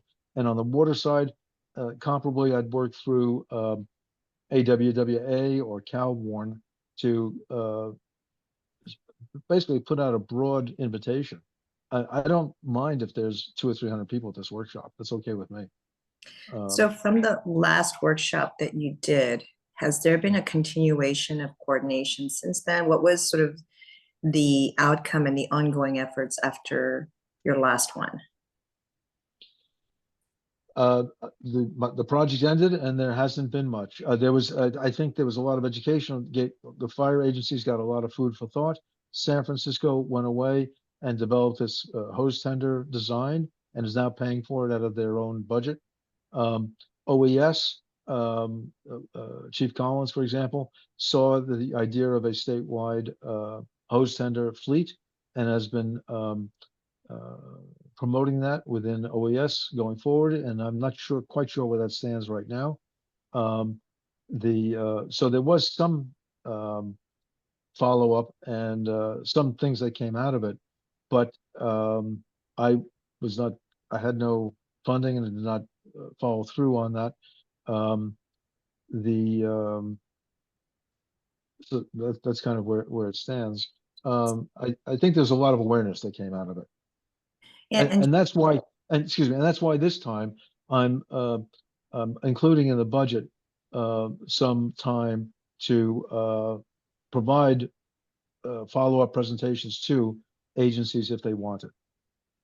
And what I'm hoping with this effort, building on the past successes, is to go from awareness to an action. And that was really the impetus of my first question, which is the statewide awareness is great, but part of the scope of this, as entities, we should talk about from a regional standpoint, what is the infrastructure that we can set up so that each region continues to have not just the awareness, but coordination and action in this area. So for example, like in Orange County, that's some of the things that we do with public safety and different entities.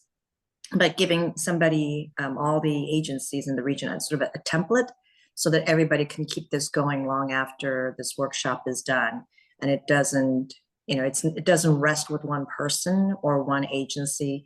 We enable them, excuse me, to be able to do this on their own going forward. So that's one outcome that I'm hoping for. The second outcome of this is there should be a coordination on acquiring funding, because all these things require money. And if we have a very diverse, extensive group, it really should translate then into getting access to both federal and state funding, because right now, California, the funding is very limited. So how can this, as a group, as a coalition, go for funding that are out there and even provide some policy recommendations that will allow more projects to be eligible for the hazard mitigation grants. So those are the two things that I hope that we think about in developing this, so that there are actionable and ongoing efforts long after this workshop and this effort is done. Thank you. Thank you. Just let me mention that I didn't mention earlier, there will be a project advisory panel, and there'll be and some of the input you just gave me. First of all, I've made note of it, but I think going forward, the project advisory panel, I'd be looking to them for that same kind of input. And I agree with you. Awareness is great, but we really need to actually take the action. Mr. Silva, then come back over to Representative Zero. Thank you very much. And I will admit that when I was reading this report last night, I was watching newscasts of Southern California fire conflagration. And one of my questions was, is there a similarity between the kind of destruction of water systems, infrastructure from fire to, very, very catastrophic, hot and big fires? They happened in Santa Rosa, where an entire subdivision of homes basically took much longer to rebuild because the water infrastructure systems were destroyed in the fire. Is there enough similarity that we can capitalize on the fire and earthquake, not necessarily at the same time, or are these mutually exclusive? No, they're not mutually exclusive at all. The problems are very similar. The difference is primarily the wind. Without the wind, you wouldn't be having this problem in Los Angeles right now. If heaven forbid, we ever have a large earthquake under the Santa Ana type conditions, the in whether it was Santa Rosa or in the Eden fire right now or the Palisades fire right now, the winds are such that the fire departments really can't fight the fires. They can at best they have to fall back and try to create a defensible line, but often the wind blows it past them. So the water right now for them is not the problem. It's but in an earthquake it will be the problem, because you won't just have one ignition, you'll have thousands of ignitions. And I actually have 1,600 for a San Andreas event, for example. It's based on my previous work. And at the same time, you'll have broken water mains everywhere. So at that point, the fire departments will not have the water to fight the fires. That is the fundamental problem. This actually happened in the Lahaina fire. The fire knocked out the water supply to Lahaina, and the fire department there did not have any water to fight the fire, even though they're next to the ocean. And that's one of the mitigation measures, to be able to access large bodies of water, whether it's Echo Lake in Los Angeles or the Pacific Ocean. And many fire departments are not really properly aware and drill to be able to do that. San Francisco does, but some fire departments don't. So that's part of the awareness building that would come out of this workshop. So there's an overlap between the two hazards of fire following earthquake and wildland fire. The destruction is similar, but there are some differences also. I hope that responds to your question. Yes, it does. Let me just say, I think it's a no-brainer that if we improve the preparedness for fire after earthquake, in some way, we're also improving the preparedness and capacity for wildland fire. It can't hurt. So, It will help. Are you focused on fire departments and the mitigation measures? A tanker system that carries a mile length of hose. Those are Yes. fire department specific. What mitigations, not specifically, but are you also focused on mitigations that water districts and agencies can put in place? Because those are significant and it's not equipment, Yes, I am. it is infrastructure bill. What I'm actually focused on is water supply for firefighting. So some of the mitigation measures are not just that hose tender, but which is actually, if you think about it, the hose tender is to supply water. But also, for example, the resilient water supply grid, the use of earthquake-resistant ductile iron pipe, and the use of this is a map of San Francisco that shows each of those stars and dots are water tanks. There's over 300 cisterns or underground water tanks that San Francisco has installed to provide water when the water mains fail. The lines are their special high pressure system, which is unique in the United States. But Canada saw what San Francisco did, and Vancouver built the same system in Vancouver, Canada. And on the bottom there is a photograph of their pump station to draw water from Pacific Ocean. So my focus is water supply to fight fires after earthquakes, and in order to bring that message home, you have to speak to both the fire departments and the water departments. They're a team.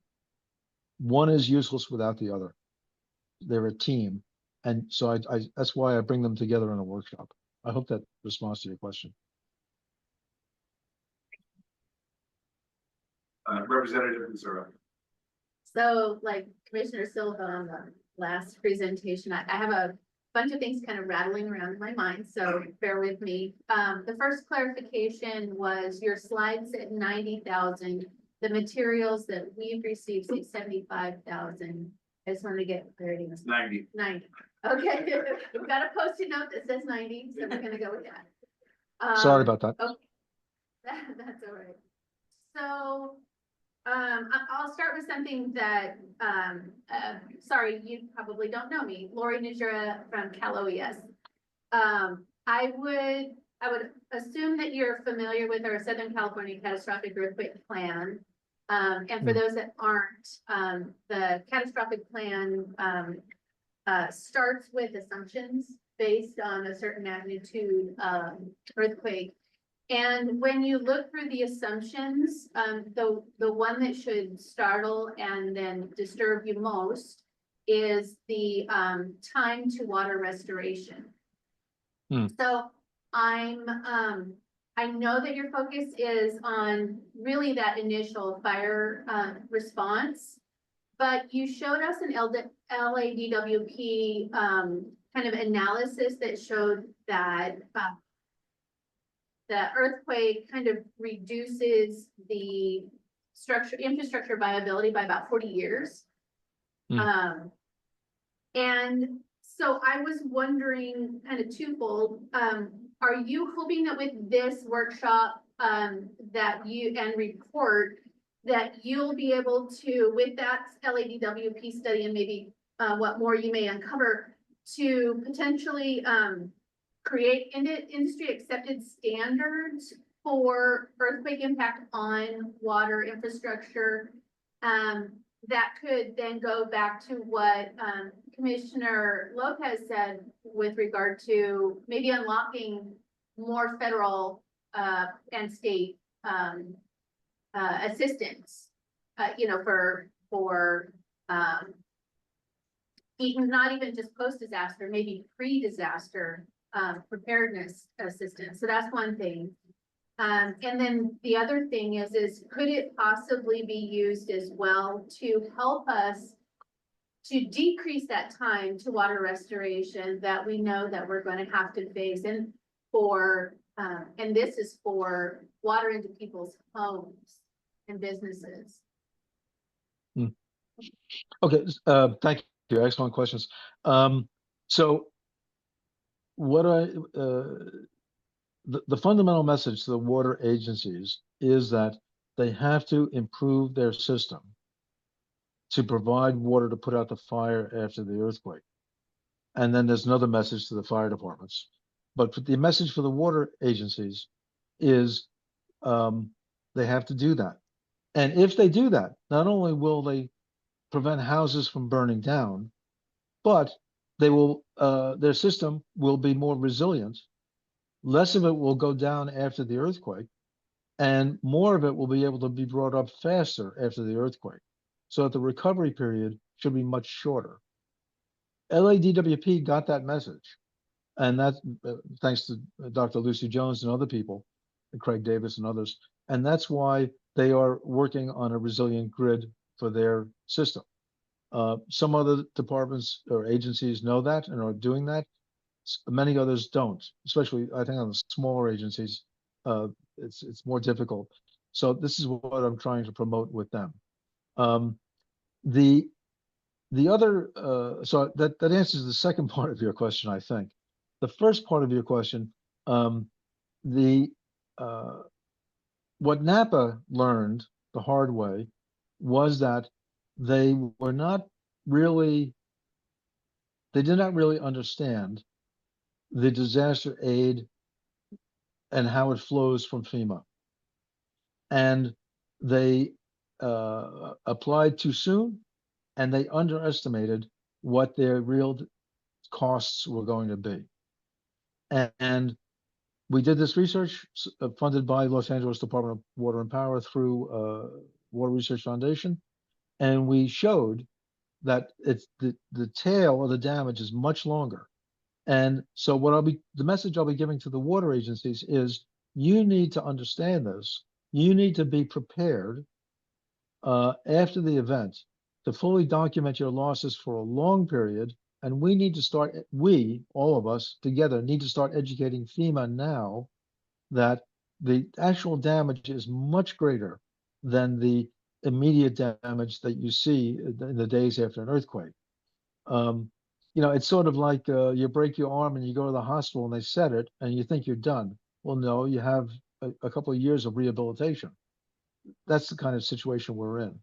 Now, part of that is before the event, the water agencies need to set in place policies that are consistent with what FEMA will pay for. And many of them don't understand those policies.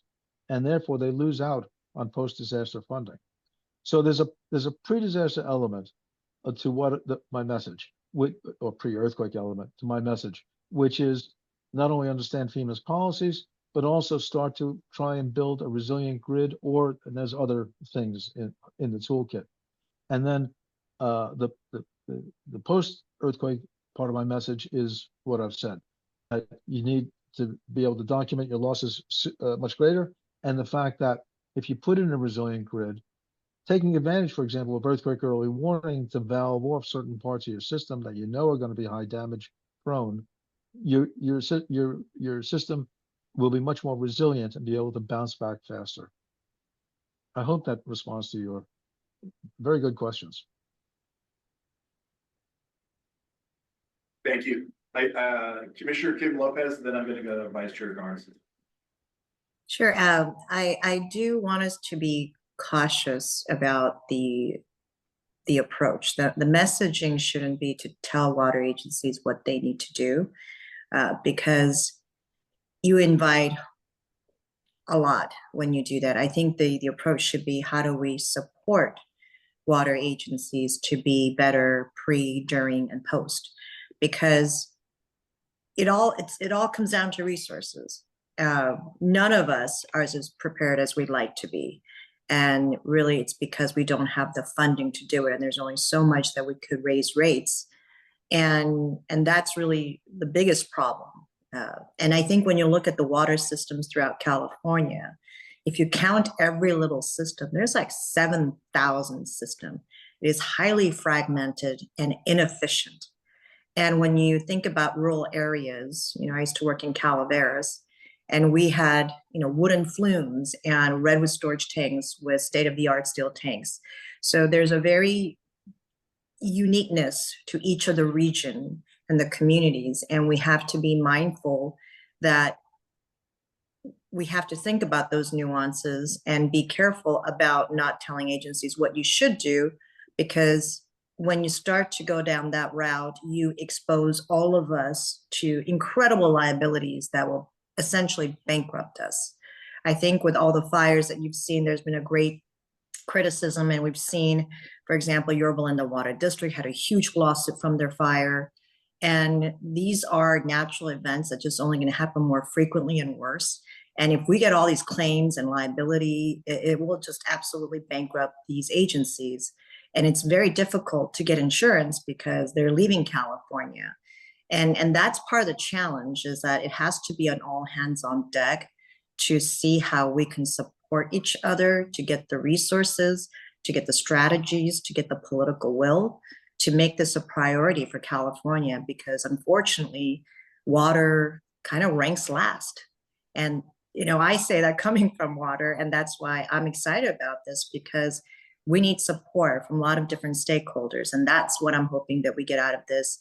Not just, this is what you need to do, and if you don't do it, then you're a bad agency, and then you have agencies going out of business and you can't serve the system. It's a real sort of a messy interconnection of events. And I just want us to be really mindful of that. So I just wanted to say that part. Thank you, Commissioner Kim Lopez. I agree with you entirely. What will be developed and presented to the agencies is workshops and worksheet and toolkits that will allow them to decide what's best for them. Every agency has its own specific set of needs. I agree with you on that. Thank you. Vice Chair. Thank you. Deborah Garnes, local government. I would argue that there have been earthquakes that are damaging even recently. And so what I'd like you to consider when you're looking at doing the workshop and inviting people is communities less than 10,000 people get overlooked often. And it does not help the rural communities. So if you could in some way find a way maybe to have a sub workshop, or have the people who are at the workshop to have sub workshops outside of that workshop, I think that is very important because rural communities, in 1994, Scotia, shopping center burned down after that earthquake. So, but we are rural, and so we need attention as much as the big cities, as much as the populated areas, but we don't get it. We don't get the attention, we don't get the funding, and so if you could somehow have invitations to communities of less than 10,000, I think that would be very helpful, and it would only strengthen the system throughout the state, because there are a lot of rural communities in California. Well, thank you. Well, for one thing, the workshop will be recorded. And then, as you'll notice under item 6, there are follow-up support meetings. And those meetings can be for agencies that attended and want presentations to their senior management, or it can be for agencies that were not able to attend. So I will try to address that as much as possible. How to get to everybody in the state of California, I'm not sure how to do that. I'm not sure anyone knows how to do that. But I hear your point, and thank you. I'll keep that in mind. Thank you.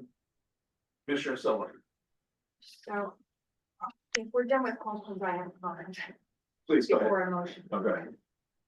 Thank you, Dr. Scotland, for your presentation and your passion about your work. I don't think this is ready for us to invest in. $90,000, which it was $75,000 when I read the report last night, is a lot of money with an outcome that is not measurable other than for the workshop. What we need is what our Commissioner Jim Kim is talking about, which is a means to get us to the resources and awareness. I think she is right. All water agencies and all fire districts understand that there is a huge risk like this. But we all understand that we don't have the resources to be able to basically not repair, but replace the infrastructure in a way that allows capacity not to collapse in the middle of fighting the fire and then collapse long-term when we're trying to recover. And I think there's probably a better approach, but if it's not spearheaded by AQUA, the Association of California Water Agencies, and the corollary fire leadership, this is just going to be, thank you very much for the workshop, and I'm going to go home. So I will not be supporting this at this time. Thank you for that. I appreciate that. While I sit on this body as a local government representative, I am also in Sonoma County. When you're a supervisor, you're also a director of the Sonoma Water Agency.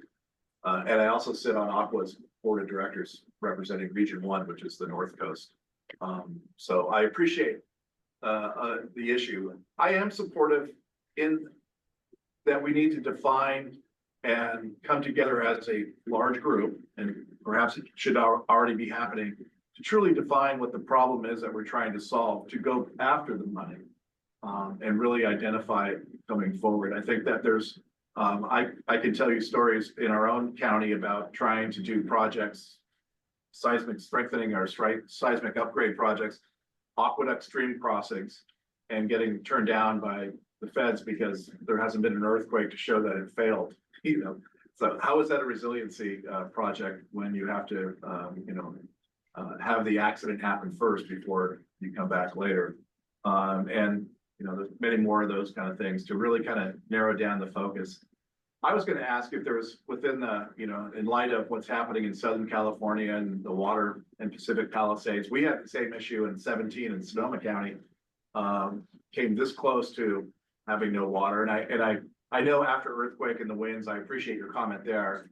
But I also assume that part of the workshops will be identifying not only the portable water arrangements that can be made, but the other fixed assets that, and like you said, the pumper trucks and the different things that can be added going forward to really build on that resiliency so that, you know, even though the firefighters in, the South County couldn't get ahead of this fire because of the winds, the water usage went up, you know, exponentially, obviously. Anyway, I mean, they're throwing water on it just to keep themselves safe, if not for anything else. So I guess I am supportive of further refining and really building a coalition to then go and really push hard for funding, because I think what happens too often, especially in the water world, where there's a lot of different entities that all have their own individual problems, really getting on the same page, having one, we need resiliency in this fashion, whether it's storage, whether it's these issues, and these are our priorities.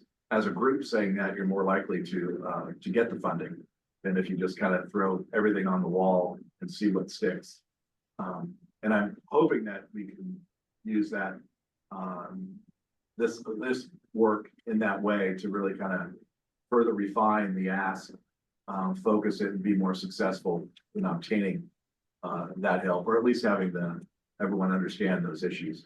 I think the other thing on the water side of things is because everyone pays their water rates and the shared responsibilities, a lot of the local share becomes so large that you're stuck not being able to move forward because you're also trying to increase your rates to keep up with the deferred maintenance and or the infrastructure that you have from an area that all needs to be replaced going forward. At the same time, trying to get ahead of things for the earthquake, for the wildfire, everything else that comes forward.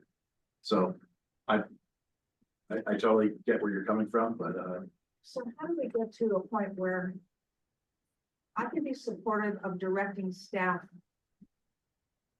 the Seismic Safety Commission, to work with Dr. Stothorn, but you've got to get Aqua to the table, or we're never going to get anywhere. This is going to go on the shelf.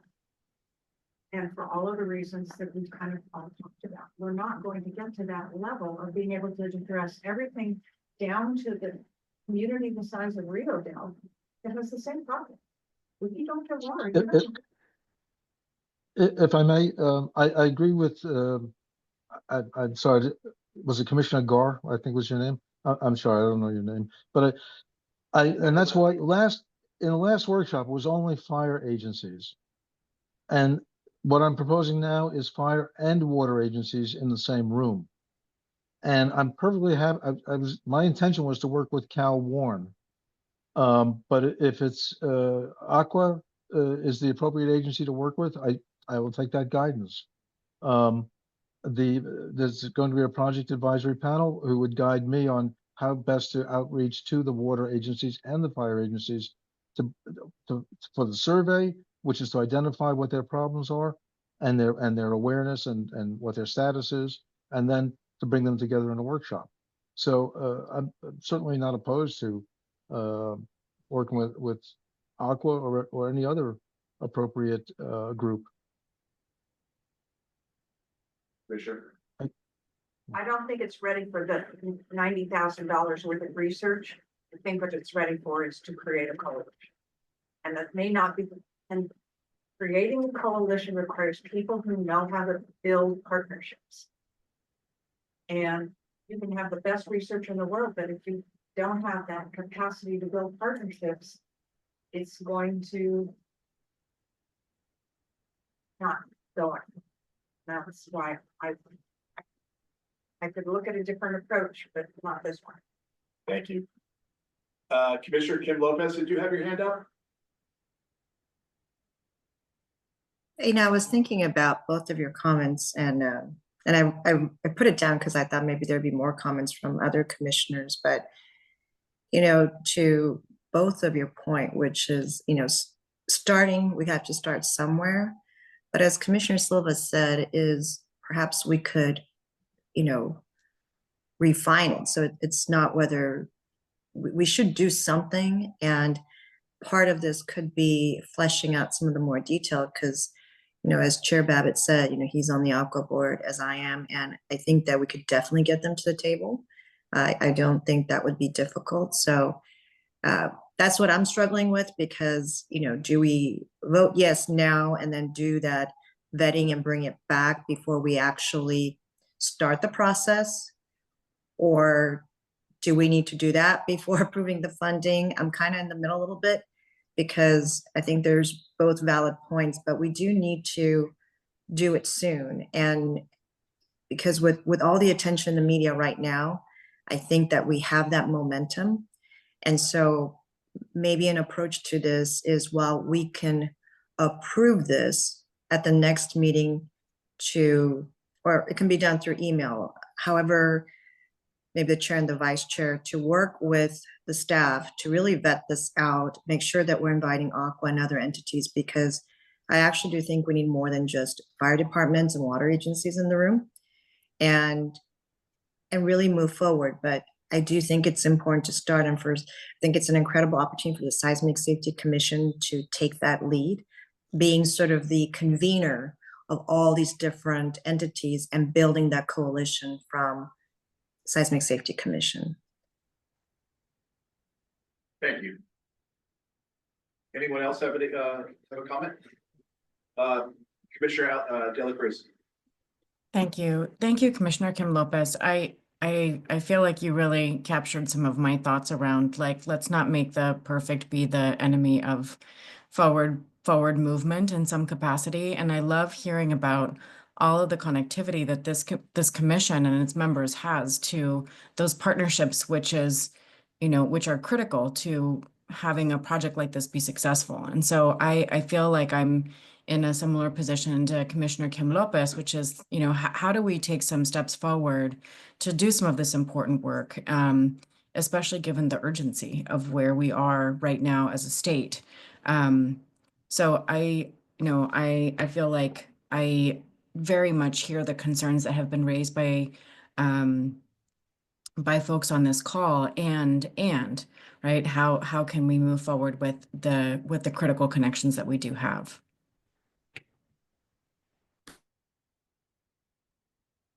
Thank you.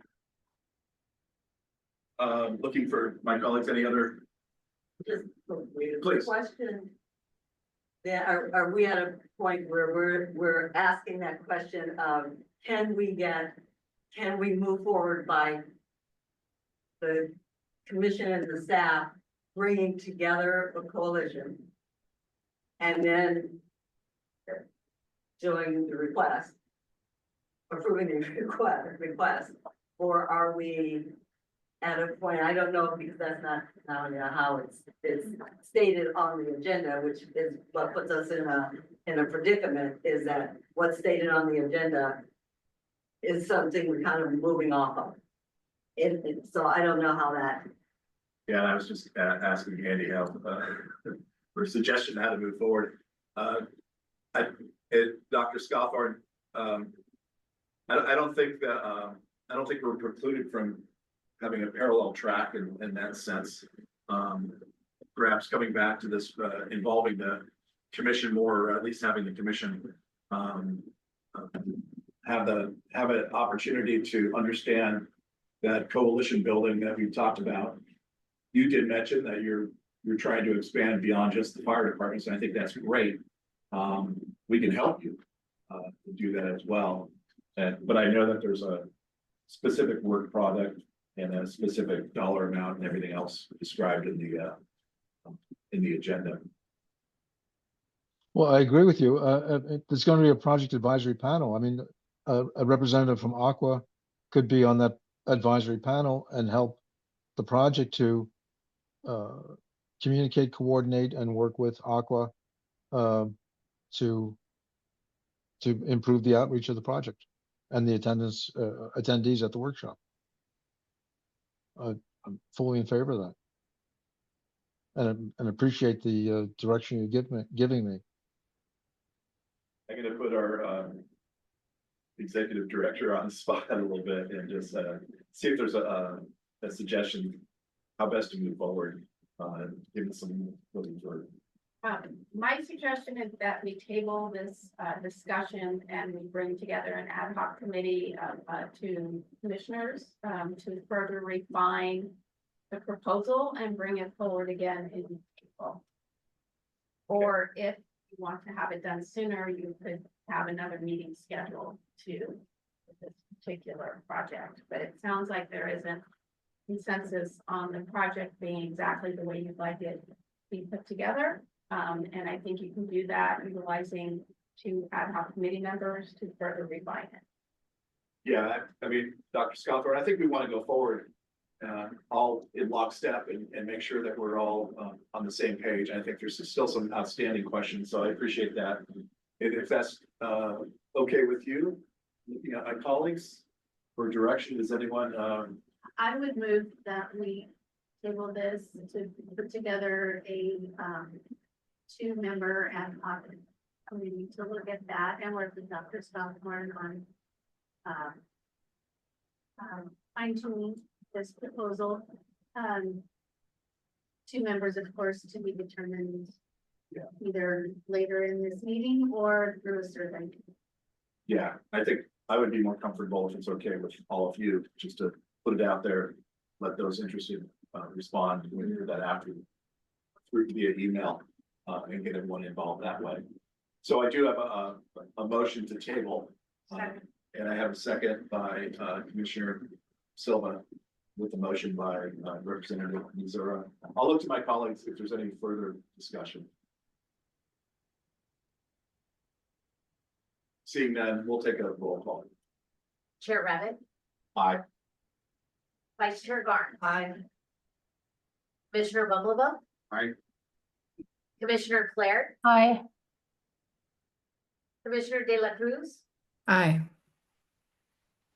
Commissioner Ward, represented by Lori Missouri. Aye.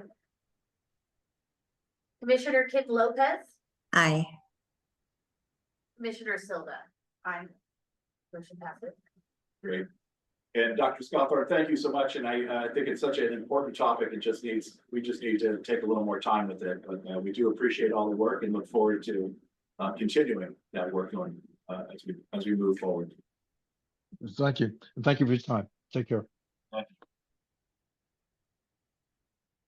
With that, we'll move on to item number 10, which is, I think, a little easier.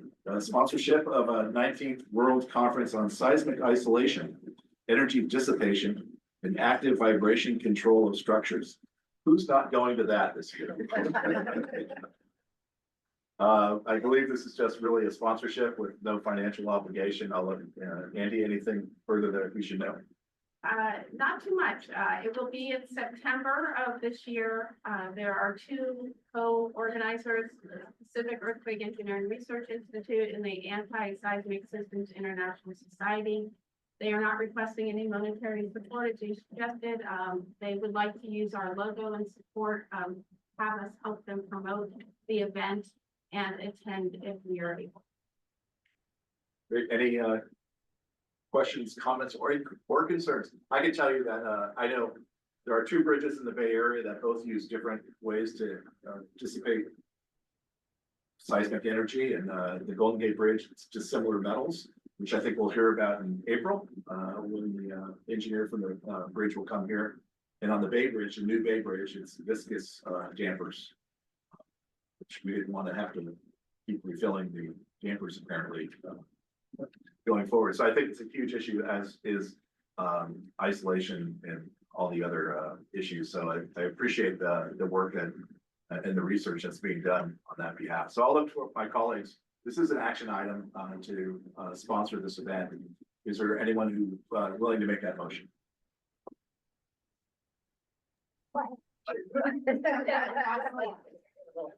Vice Chair Guards I make the motion. has the motion and a second by. Second. Commissioner Bumbeloff made the second.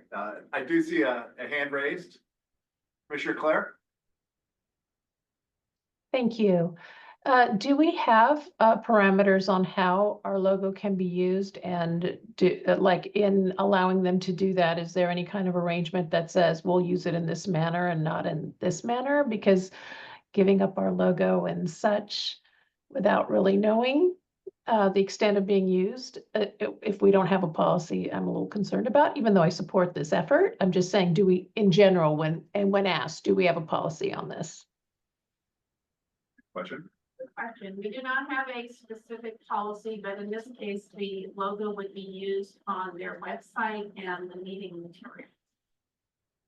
Specify that.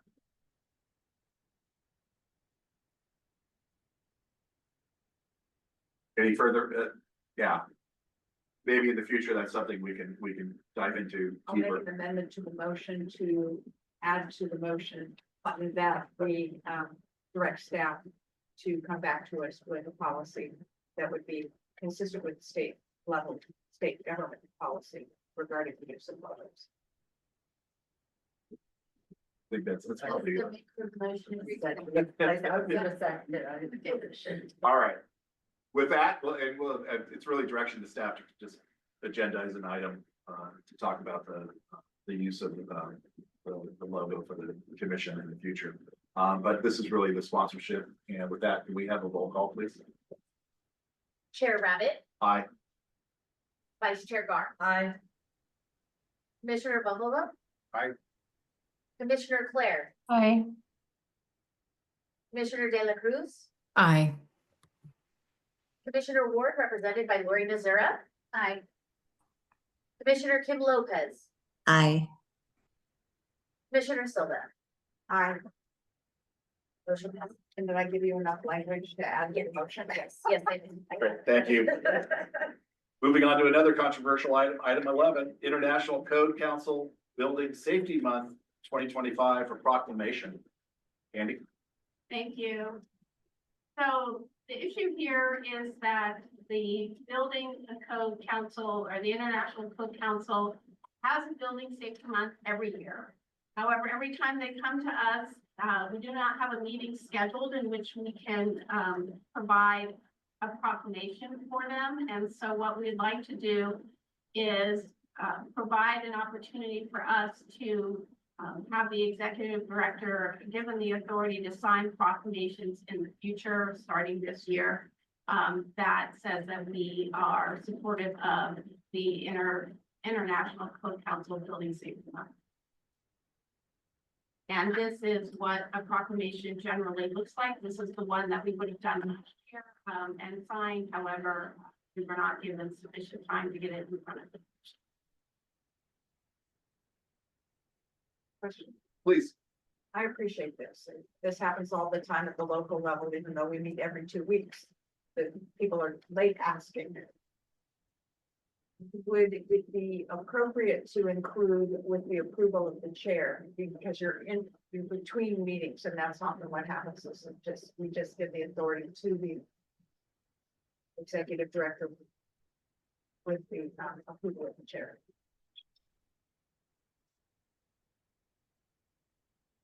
Any other? So the requested action again is to review and approve the International Code Council Building Safety Month 2025 proclamation, and in perpetuity with the addition of in consultation with the chair. Is that adequate? Yes, So with that, can I get a motion? I've made the motion. Okay, we got a motion. Is there a second? Second. So we have a motion by Silva and can I just say the usual characters? Thank you guys for that. With that, we'll have a roll.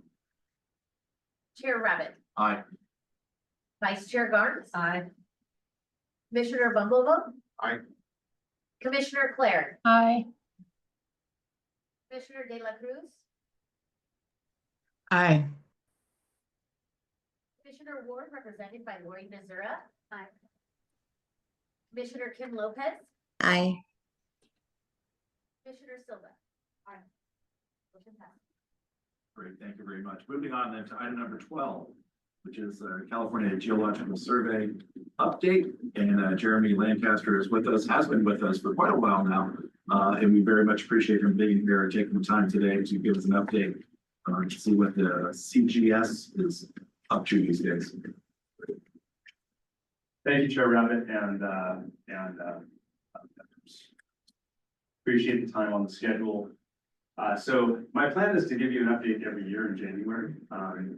Usually my updates will involve all of our activities, the CTS activities of the last year, but since we had an earthquake in December, and this is the Seismic Safety Commission, and I am the state geologist, I figured I'd talk about that earthquake. So I'm going to focus on that and really focus on CGS's response and the activities that during and after earthquakes. So we had a magnitude 7 earthquake on December 5th, 2024. About 10:44 in the morning, 100 kilometers southwest of Ferndale, where ground shaking, strong ground shaking was felt in southern Oregon and northern California.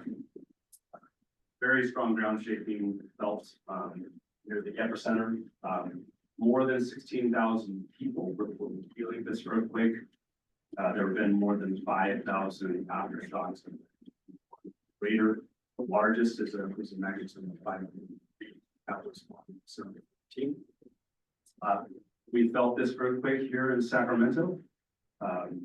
Our new resources agency building, where my office is on the 19th floor downtown Sacramento, 715 P Street, shook a bit, swayed a bit. One thing that I wanted to point out, I heard reports of people evacuating buildings during the shape.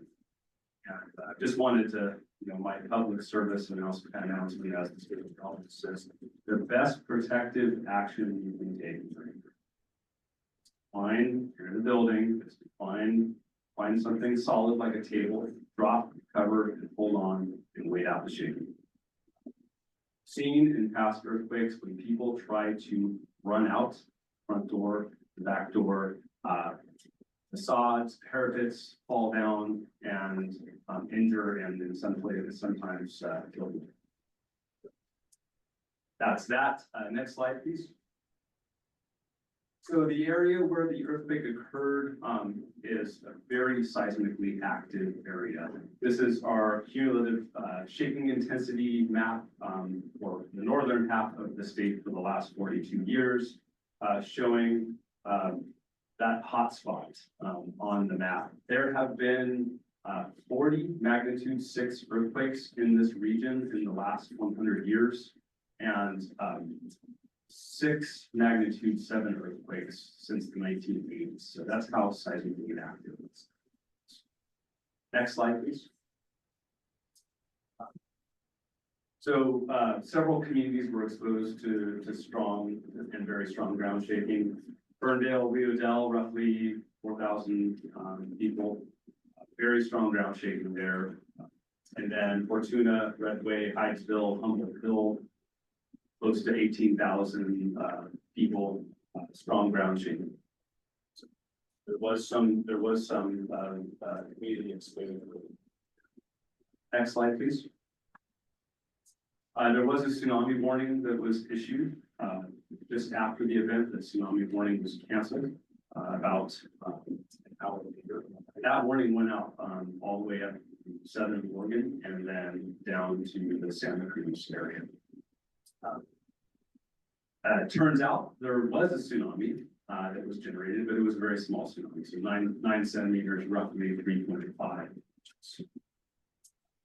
And one thing to point out here, and I'll go into the tectonic environment here in a second, is that this earthquake occurred on the Mendocino transform, which is a strike slip fault. So we had horizontal movement of the ocean. That does not displace.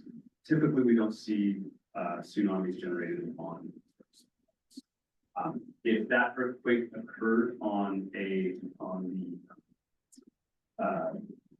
subduction zone to the north, where the Juan de Fuca plate is subducting underneath California and Oregon, we would see vertical movement of the ocean crust and likely a much larger tsunami. Next slide, please. There are a bunch of maps and data on the screen here, but the map on the right is our fault activity map for the state that shows where the magnitude 7 epicenter was. Just south and east of that, you'll see a red line, on the coast of California. That is the San Andreas Fault. That is, our plate boundary in the state. So that, on the west side of that is the Pacific Plate. On the east side is the North American Plate. And then to the north of the Mendocino Fault, where the earthquake occurred, you'll see a little pink line off the coast. That is the Cascadia subduction zone. So that is where the Juan de Fuca Plate, we use the term subduction, but it's really the ocean crust is diving under the North American Plate. And that is just a gigantic thrust fault. And that action is what generates all of the volcanoes and the volcanic activity in the Cascades. We call this area the Mendocino Triple Junction because it is the intersection of those. So the map on the upper left depicts the main shock, where the main shock occurred, and then all of the aftershocks propagating from the main shock area to the east. One thing that we learned, the lower diagram there is that there was a seismic gap in the area where the earthquake occurred offshore that hasn't seen a magnitude 6 or greater earthquake since the 70s. That seismic gap has been previously recognized, and seismologists typically look at those areas, those seismic gaps, as where there is a higher likelihood of. Okay, next slide, please. All right, so the rest of this presentation is really going to focus on CGS's response. Can you tell me if the mic's cutting out? Is it cutting out from here? When you move your head. Yeah, it's When I move my pretty head. sensitive for some reason. I'm squatting down. So one thing I wanted to harp on here is that the California Geological Survey, we have a mandate to respond to all natural hazard events. And especially earthquakes. And we also have a mandate, a statutory mandate to stand up an earthquake clearinghouse. And so earthquake clearinghouse, I'll give you a little bit of detail on that. The California Earthquake Clearinghouse is sort of co-managed by Cal OES, CGS, and the Earthquake Engineering Research Institute. And the goal of the clearinghouse is to stand up a physical location that's deployed near the earthquake epicenter, where we bring in all of the scientists, engineers, and emergency responders on a daily basis to report on their observations, really with the goal of ensuring that we're not duplicating efforts, where we are making observations that are comprehensive, and that we're reporting areas of continued risk after earthquakes. So an example of that would be have a scientist, a geoscientist that makes an observation of a railway alignment that has been offset, reporting that information to the local emergency services back here to the State Operations Center is one function that those folks can. So, okay, that's enough on that. We'll go to the next one. So CGS, we have more than 10,000 seismic sensors in the state. We have an arrangement, a requirement, I should say, to report to Cal OES after earthquake on earthquake observations. So we report to the warning center, the duty officer within the warning center, the seismic hazards program here at Cal OES. And so that is our first order of business. We are trying to get that information out to Cal OES as quick as we can. And then after we've provided that information, the next order of business for CGS is if there's a major earthquake event and there's potential for major damages, there's ground failure issues. So things like surface rupture from a fault, landslides or liquefaction, we are going to send people out to the field because document those ground failure and it's really document those ground failure, identify potential for continuing risk, and ultimately, that perishable data, the ground failure data, is important because we utilize it to advance our understanding of the seismic hazard and potential risks. So we stood up we followed our event response plan right after this earthquake within an hour. We coordinated internally to send out 2 teams to the field, 2 groups of 2.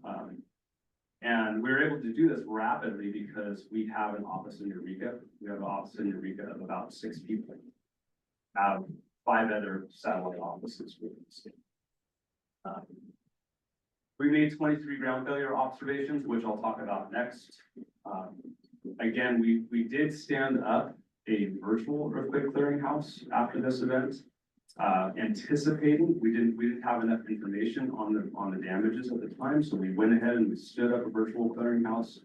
We stood it up for 2 days after we started getting feedback from our field observers, local entities, etc.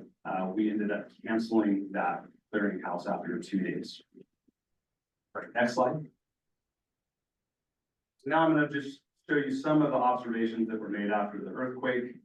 This map on the screen here is a USGS product. It's really a landslide proxy map that is generated right after the earthquake. And it's a very simple map. It's based on slopes of very steep topography and the intersection of that steep topography with strong ground shaking over a certain threshold.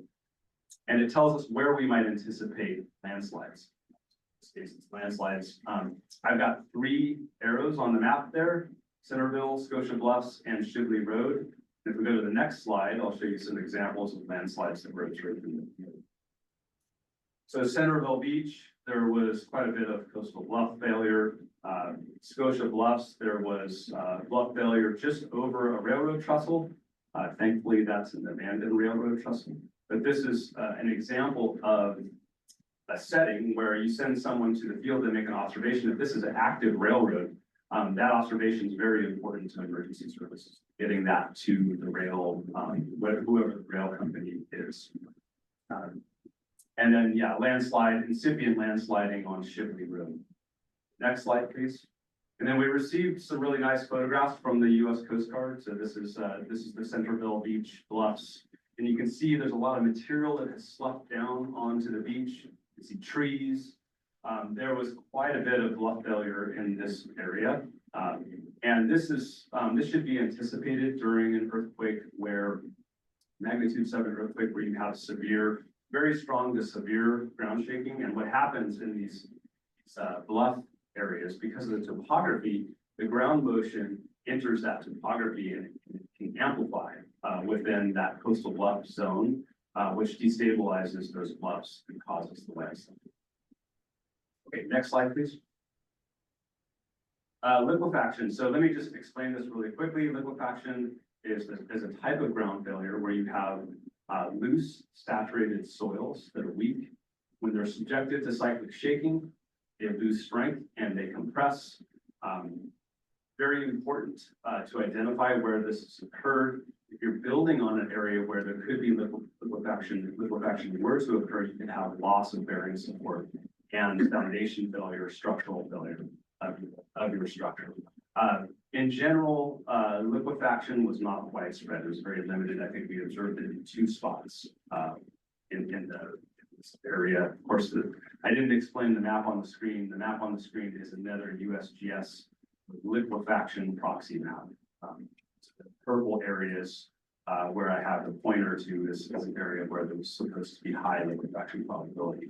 And in fact, we did observe. Okay, next slide, please. All right, so peak ground acceleration was 0.42 G at the Kuski Peak Station. Maximum structural shaking was 1.14 G at the Rio Del Eel River Bridge. I'll talk more about this bridge here in a moment. The nearest hospital to the epicenter experienced 0.05 G at the basement, so very light shaking, but 0.2 G within an elevator shaft at the top of the building. One thing to point out here is that you know, CGS works with our partners, right after these fixed waves. So we're tied to all of the seismic networks. Caltrans, our hospital building code administrator, HCI, we're actively providing them earthquake parameter data at their facilities. So Dr. Allen talked about structural health monitoring, and this is very similar in a way. Caltrans will use shapecast to identify potential for damages around the bridge structure. We actually have the sensors in the bridge structure. We can give them the actual values of acceleration within the structures.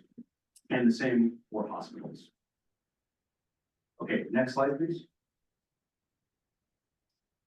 We processed from all of the networks, so not just CGS's network, Berkeley's network, USGS's network, amongst others. We processed 460 station records. What I'd like to show here, or like you to walk away from on here is the histogram on the bottom left depicts how many downloads, earthquake data downloads, are coming from our Strong Motion, our Center for Engineering Strong Motion Data website. And we're typically on a daily basis below 50 downloads. The day after the earthquake, we were up to 1,400. And I didn't put this slide up, but our tsunami hazard area maps page received like an 18 to 18,000% increase in traffic. Okay, next slide, please. We had 8 stations that were down during this earthquake. So that's from a variety of reasons: communication instability, lack of power, vandalism can affect our Strong Motion network. We actively sent teams to the field to fix those stations so that we can obtain aftershock data. One thing to note was the Rio Del 101 Painter Street overpass. The station was down there. We swapped out the communication system to a satellite-based telemetry system, a radio telemetry system. And that, I think, was because there's communication that's doing good. Areas in these, especially on the North Coast, you've got deep canyons, high mountains. You don't have really good cell reception. Putting in telemetry stations is really important. And the point here is that that was successful. We're recording aftershocks with that telemetry system. We plan to do this for 27 more stations in California to support the earthquake relief planning. Next slide. Great. Can you run the animation on the bottom right? Okay. So in the bottom right, you'll see an animation run. There's a blue star that depicts the earthquake epicenter.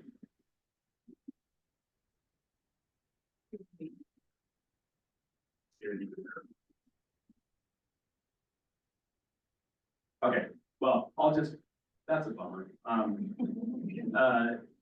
I'll just explain that, the blue star is the epicenter location, and the black line off the coast there is the rupture zone along the Mendocino Transform Fault. And there was quite a bit of bilateral activity of the seismic waves that entered into Petrolia, Rio Del area. You can find, oh wait, go back one, please. You can find that animation if you just look up USGS, offshore Mendocino earthquake. But the one thing, so the graph on the left, oh, look at it, it's going to run. You just have to go back and forth with the numbers. There you go. Yeah, you can see it'll run again. I have it looped here. It'll run one more time, and you can see the shaking intensity really focused to the east and west along the rupture zone. There it goes.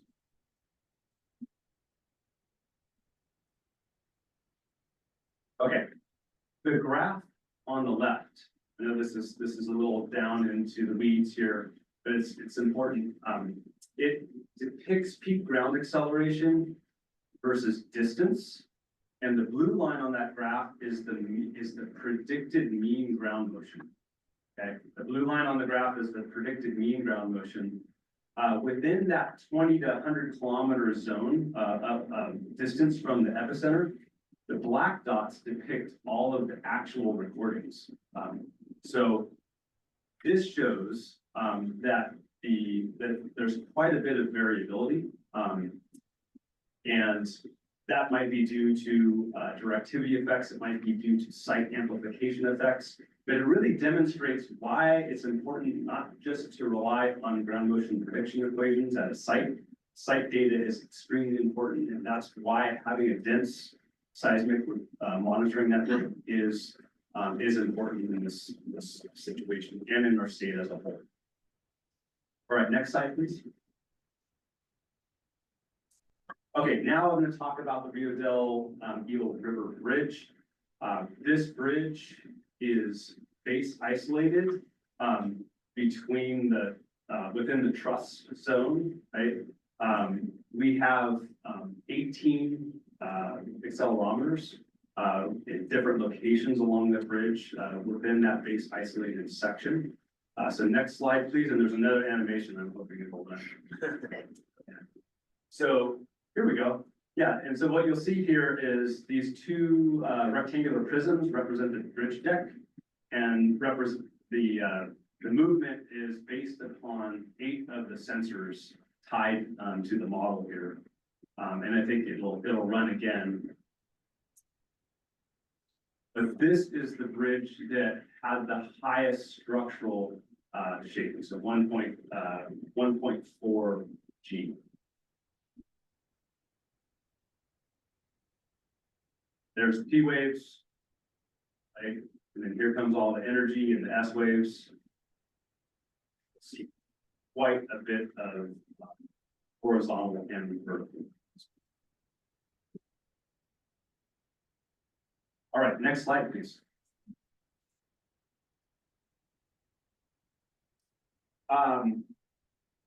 You know, it's my, having been the state geologist for a year and some change, it's one of my goals for the CGS to become a preeminent source of actionable geoscience information in the state. And one way we're going to do that is by communicating with geoscience.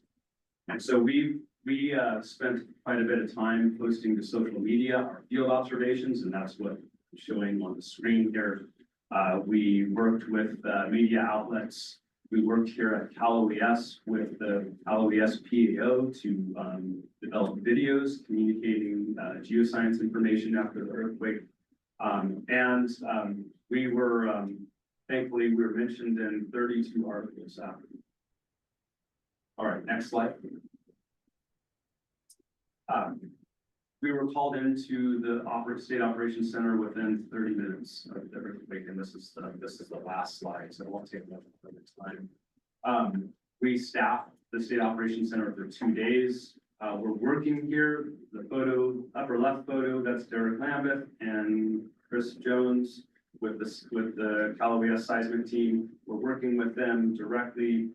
We're briefing local officials in the affected region.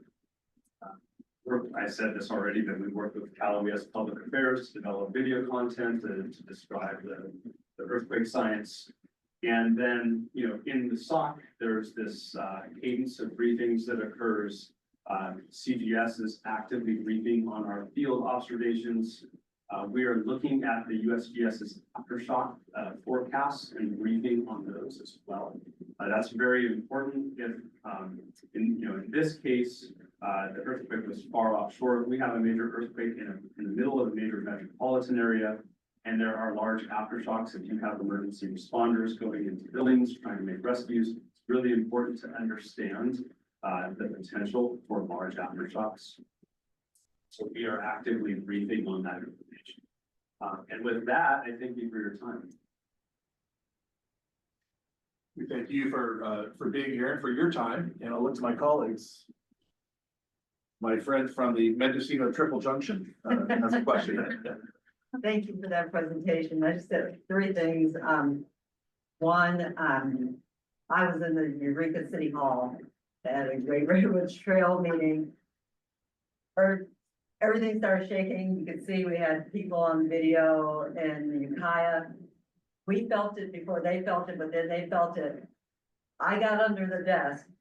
When I came from under the desk, everyone else had evacuated. And I'm in there by myself, like, wow, okay, no one's paying attention to what you're supposed to do.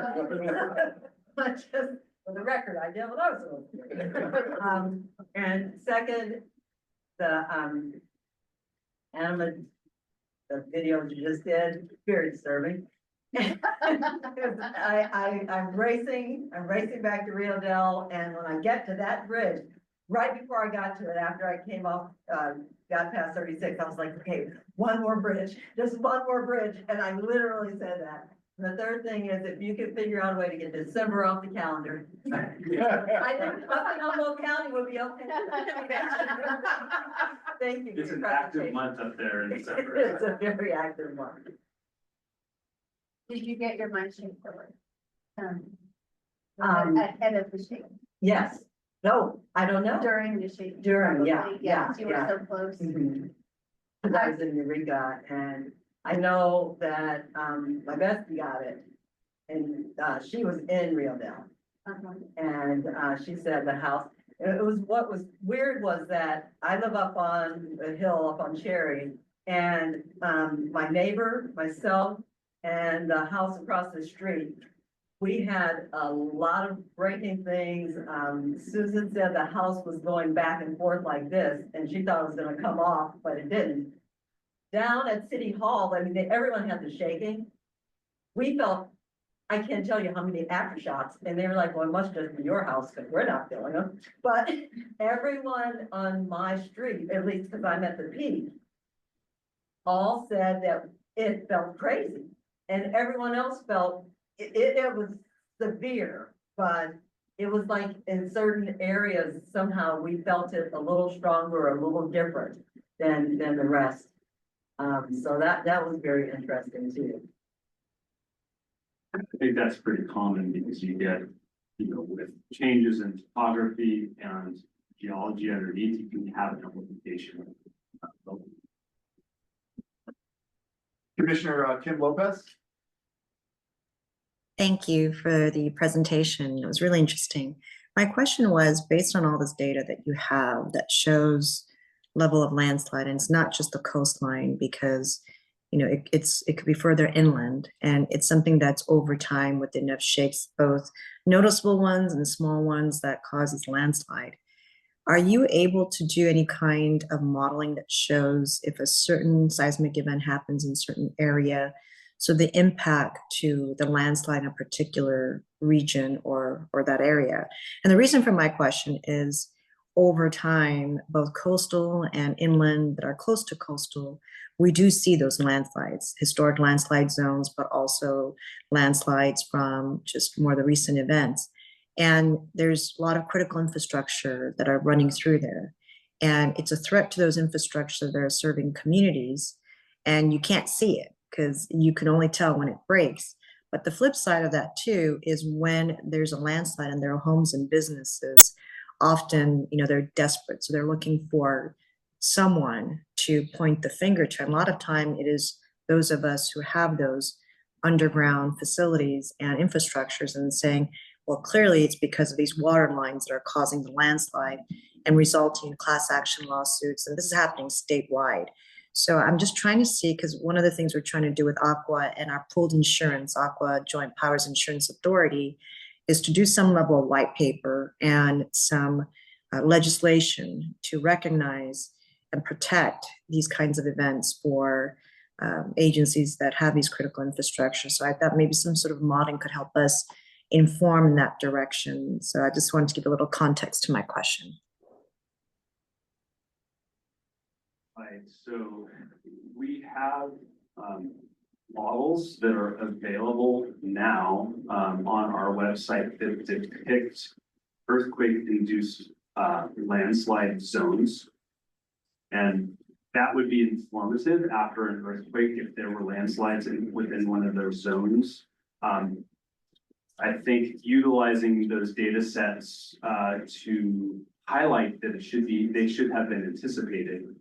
I don't know if that's the best way to put it, but that, it's common to have earthquake-induced landslides in these areas. Outside of those zones, what we know, is that, somewhere around 0.1 G, sometimes a little bit below that, and depending upon the topography, how steep the slopes are and how weak the rock is, that is generally the threshold for earthquake triggered landslides in the state. So that might be helpful. I hope I got close to your question, but I'm happy to need more information or you want to have a discussion offline, happy to do that. That'd be great. Thank you. Commissioner De La Cruz? Thank you so much for the presentation. I am unfortunately announcing that I need to leave for a work conflict that starts at 1. I'm glad we have quorum. Thank you, Commissioner Kim Lopez, for coming back in, and thank you all. I'll see you soon. Thank you. Thank you for letting us know that. And before we do, one last piece, I just want to announce that Commissioner Kim Lopez did come back in at 11:35 a.m. For the record, duly noted, and now we're official. Thank you for that. Thank you.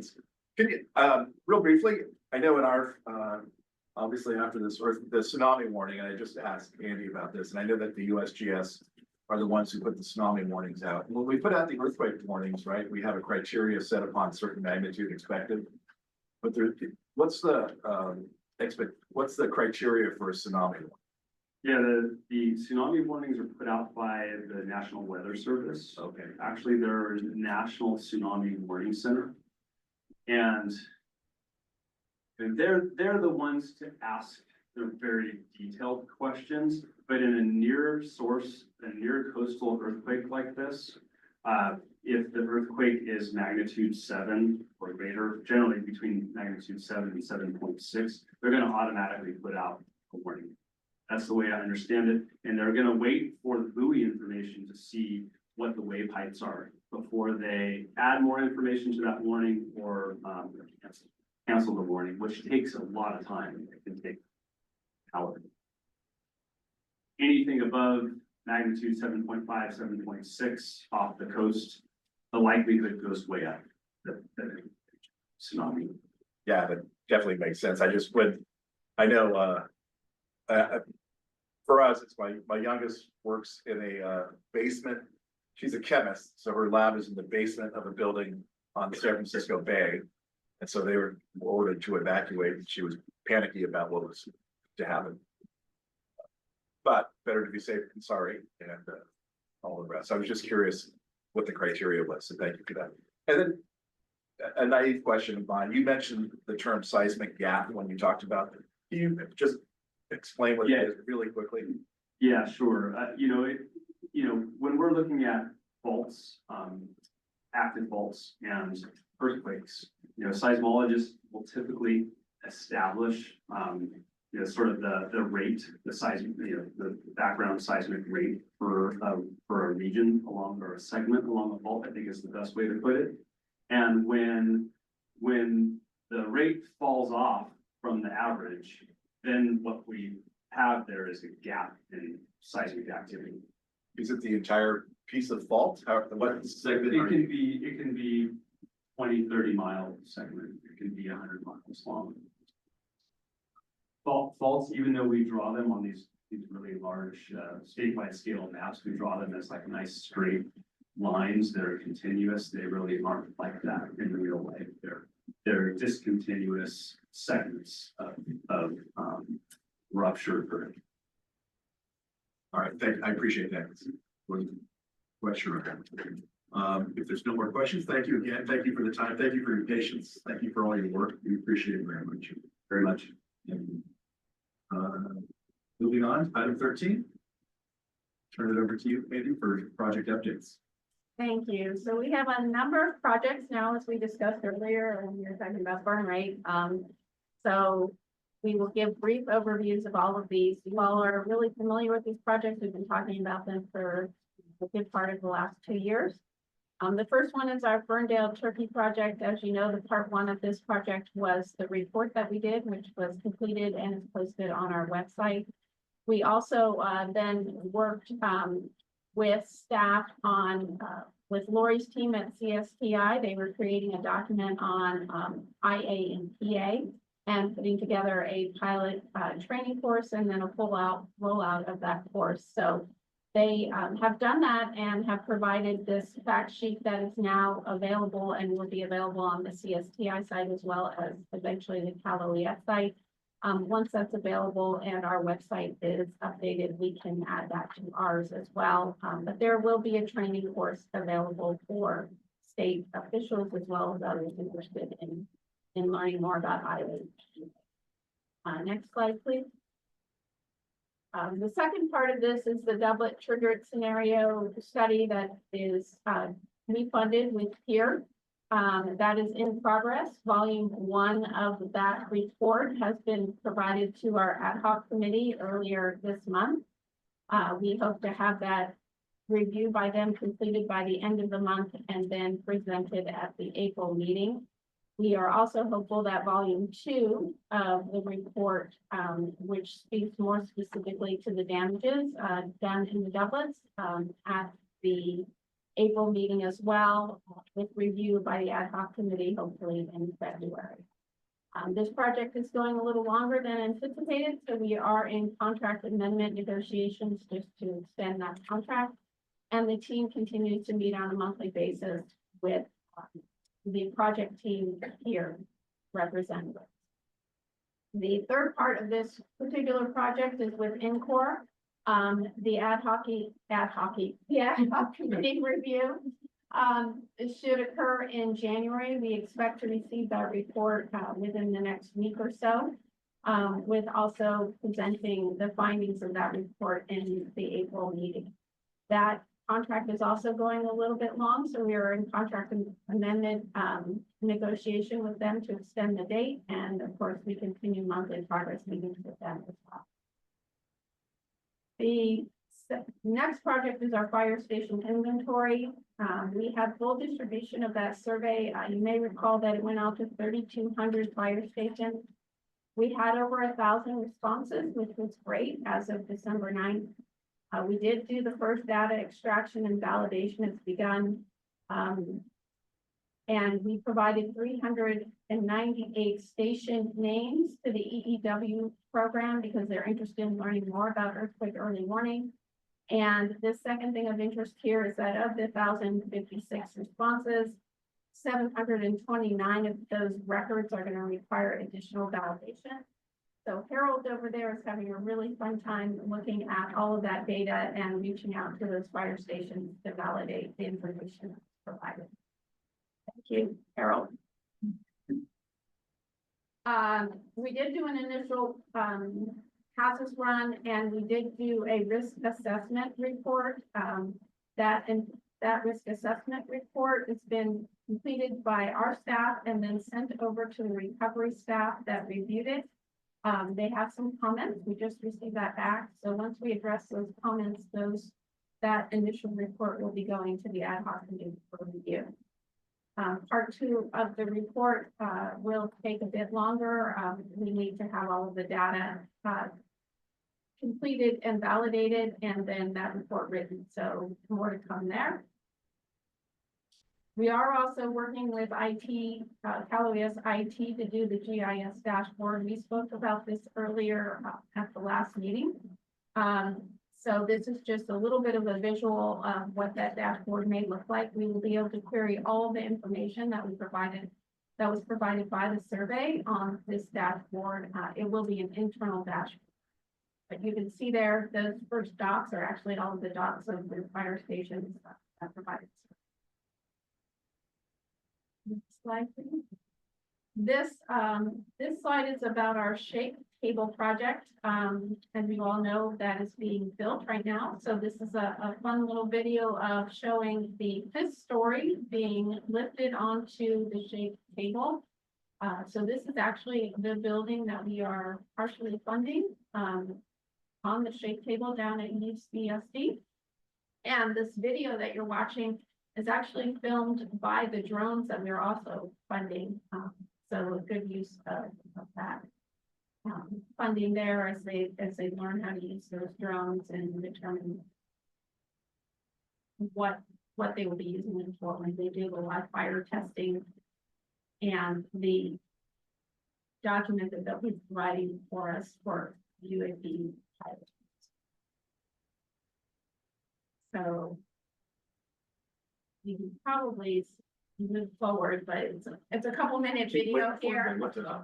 Yeah, it's partially off the ground. It's coming. Here we go. So they build it as a module, the on the ground, and then they lift it up onto the table. You don't want to watch too closely or you might see it on the ground. All right, next slide, please.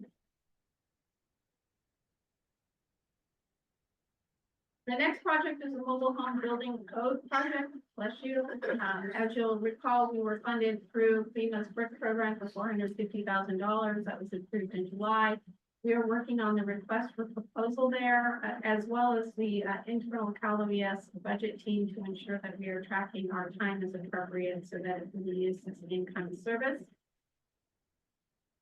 Next slide, please. The Earthquakes and Climate Change Workshop. We are meeting monthly with the USGS, CGS, and FEMA Region 9. Thank you to Jeremy. Are you still here? You're still here. For agreeing to be our MC of this workshop. The workshop will be held March 4th and 5th of this year. Hardly, but that is 2025. We have identified the workshop topics as well as presenters. At the moment, we have more presenters than we have time, so we're talking about possibly doing breakout rooms. We are also in the midst of developing the registration page, the website page, which should be hopefully live in the next week or two. This is the Reducing Post-Earthquake Ignitions project. The project was approved in October. We had a kickoff meeting in December. The SOW has been defined, and we are working on the contract. The SSC website project, unfortunately, this is not going anywhere as we are waiting for contracts to finalize. So once those are done, then the ad hoc committee will have a great opportunity to work together to finalize what content will be up there.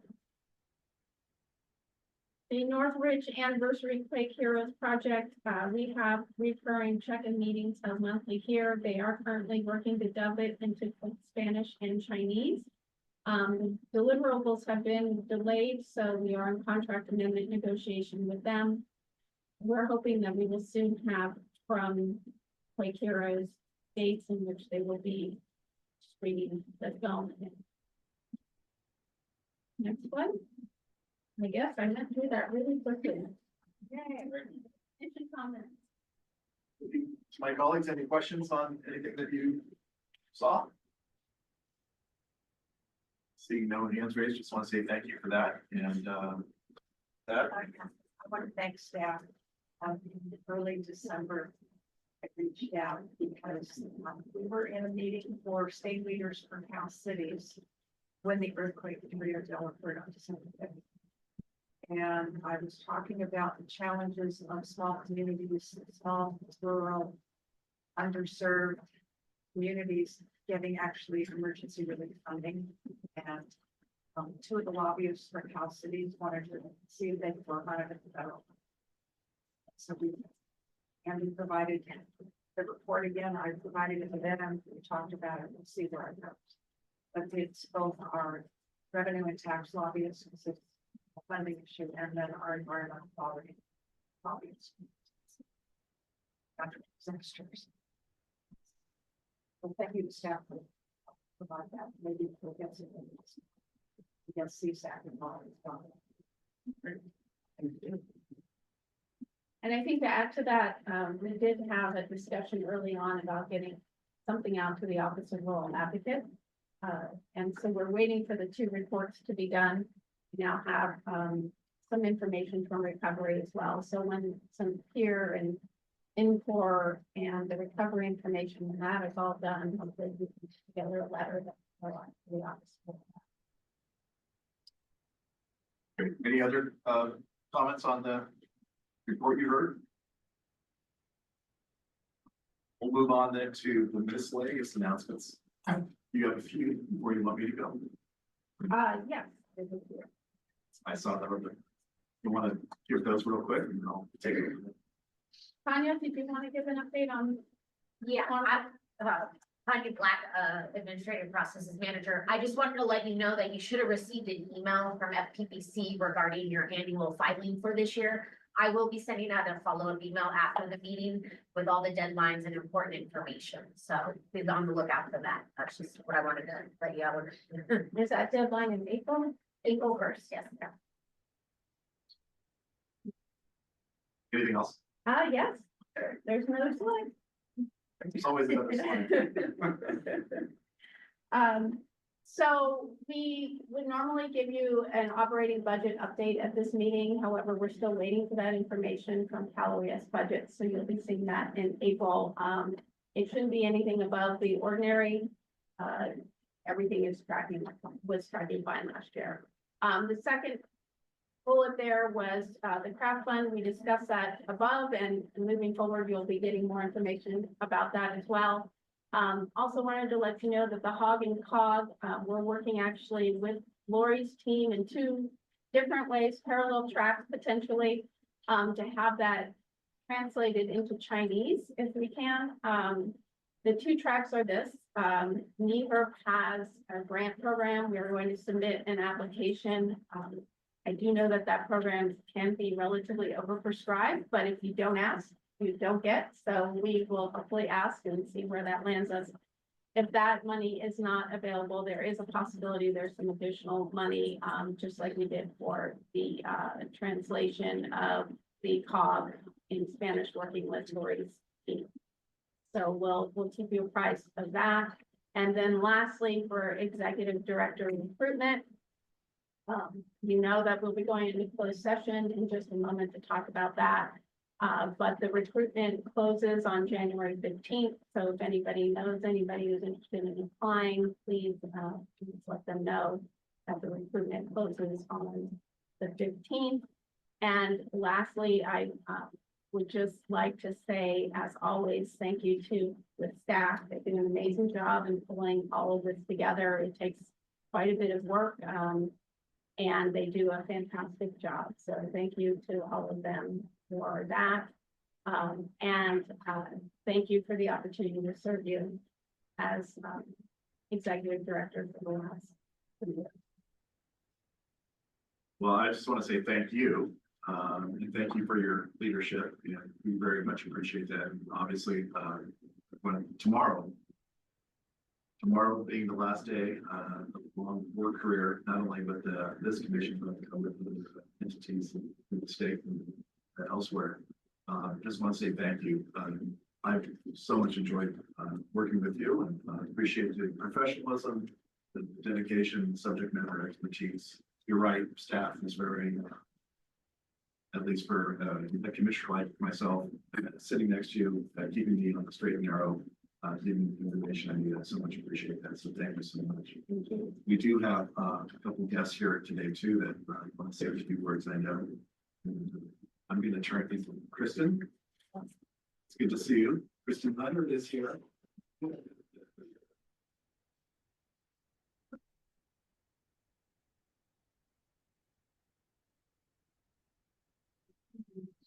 Yeah, is it going to be a roast or is it going to be?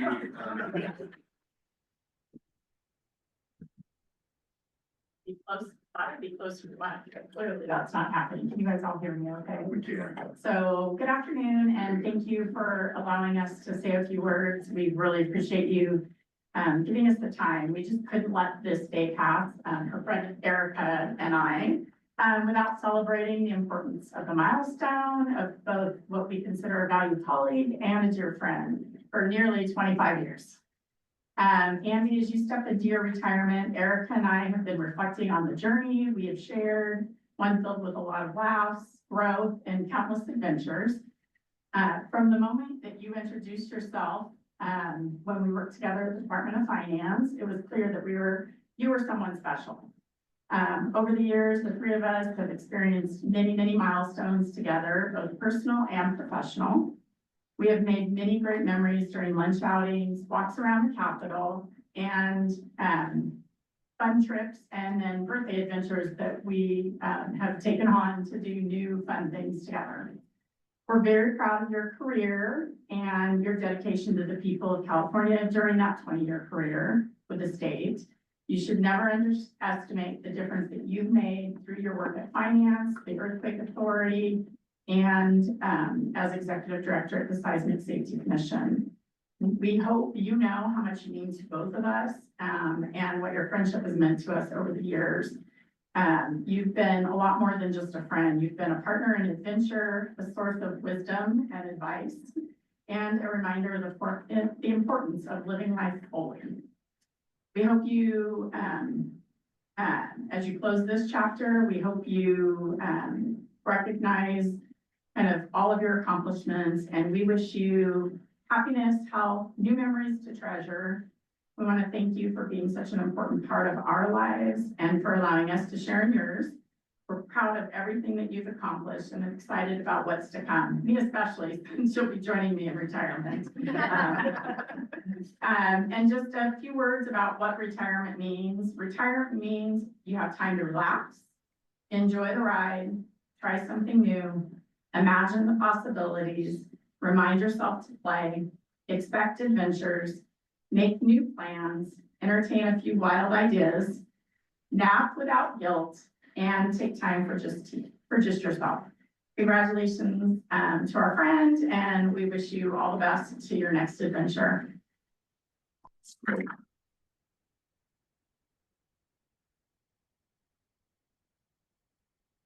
You know that,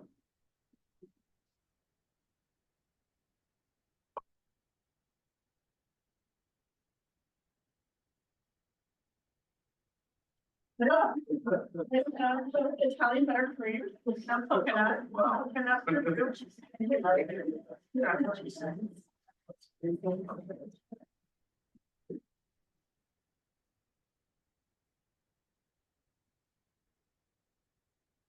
well, and that's not all. I think Janelle is online and also wants to say a few words.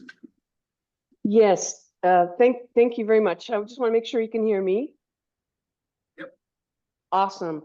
I would like to do a brief but heartfelt commendation, certainly on behalf of my department at the California Earthquake Authority, but very much on behalf of myself. When the CEA was created in 1996 after the Northridge earthquake, in addition to creating an earthquake insurance entity, the legislature required the CEA to develop and maintain a loss mitigation fund to promote seismic mitigation of residential buildings. And when I joined as the chief mitigation officer in 2011, my new job was to manage that loss mitigation fund. But I have to tell you that a lot of the work had already been done, and it was done by Andy Evertson. Because before my position was in place, she, in addition to her day job in communications, did a tremendous amount of work to really create this CEA mitigation program. She worked with the chief communications officer to conduct workshops to understand where we should be placing our mitigation funding and where that would be the most useful in California. She was instrumental in the development of the JPA with Cal OES and the CEA to govern this California Residential Mitigation Program that would provide retrofit grants. We started up the program, and then Andy moved over to Cal OES, a great loss for the CEA, but a great win for the state of California. And she continued to bring value, though, to our CRMP program, though, as manager of the grant program, which is now on the grantee side.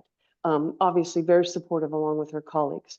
And when CRIMP first lost our managing director, we were thrilled that Andy rejoined the CEA in that position. And under her tenure, the program grew dramatically, leveraged our modest funding with millions of dollars of FEMA hazard mitigation grant program funding to make California residents more resilient. She also managed the introduction of a new grant program for single-family soft story houses and managed the very difficult applications for FEMA BRIC funding to develop a multi-unit soft story grant program. And though Andy moved over to the California Seismic Safety Commission, her stamp is all over this emerging earthquake multi-unit retrofit grant program that we hope to launch this year. And it will provide financial assistance for soft story retrofits throughout California. Andy's skills are numerous and outstanding. They include management, leadership, organizational skills, and a very high level understanding of earthquakes for a non-engineer. And I am a structural engineer, so I hope she takes that compliment highly. And both earthquakes and mitigation. I've always joked, and many people have heard me say that I always wanted to be Andy when I grew up and be able to have some of her organizational skills. But most importantly, combined with her talents, is this wonderful passion and commitment for resilience and for making a difference to Californians. Every place that she worked, Andy left the position, the department, and California resilience efforts in a more productive and effective place. She has truly made a difference. Absolute best wishes, love, happiness to you and your family, Andy. Thank you on behalf of all Californians for what you've done.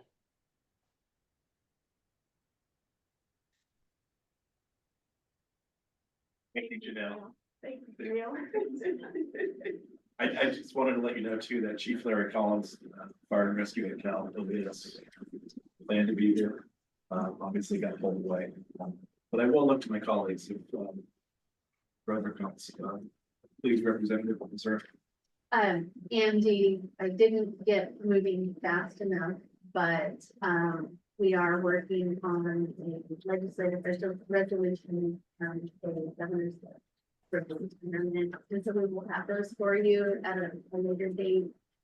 But as I was thinking back through your work history, I thought about where we intersected first, and I think it was the 2017 wildfires. I remember sitting, Annie hadn't been with us, I think at that point, and she was put in charge of shelter and all the individual assistance, which was vast for that particular disaster, as Chair Rabbit and others I'm sure remember.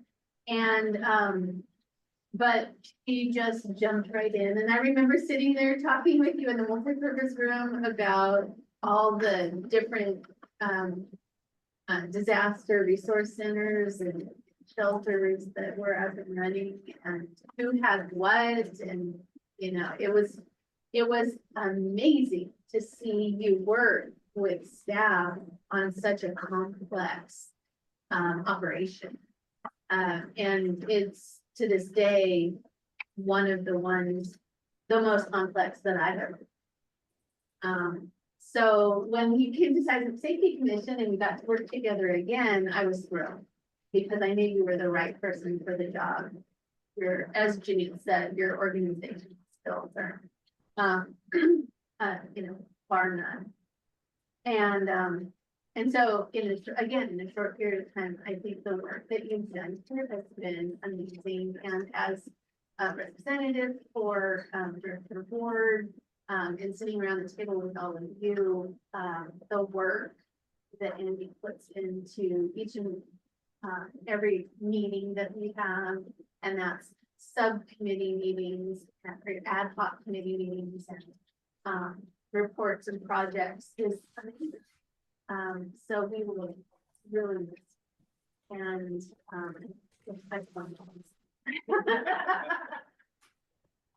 Thank you.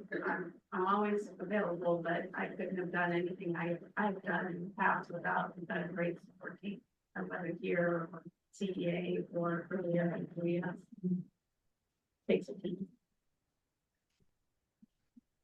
See, hand raised up there with Charlotte.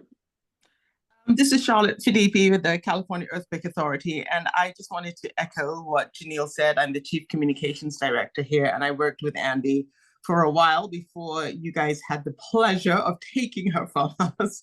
But Andy, I just wanted to reiterate again, you have been an amazing person to work with. It is very rare that we find somebody who understands the seismic aspect of things and is able to communicate it well to, I would say, everyday people. And so you are one of those rare people, and you have left a huge imprint, I think, on Californians. And so I just want to wish you well in retirement on behalf of all of the California Earthquake Authority, along with Janelle as well. So thank you, Andy, for everything. Thank you, Charlotte. Thank you for coming. I appreciate it. Can the governor veto retirements? Is that part of that letter?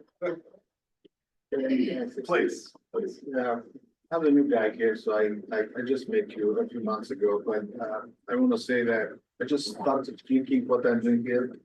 I was lost. I'm still lost, but thanks to you and the folks behind me, I felt welcome and thank you. Thanks. Thank you. It was a great experience. Please. I think Brown also chime in and just say thank you. You're basically the director I've known since I've been on the commission. And I don't know you from years back, I just know you from 2 years or so, but I appreciate everything you've done. I appreciate your attention to detail. I appreciate how you reached out when Rio Del went through that earthquake, those 2 earthquakes, and did everything you could do to support us, support the entire community, not just to support me. And it was greatly appreciated, and it was very seen. And so thank you so much for everything you've done. Thank you. Commissioner Kim Lopez?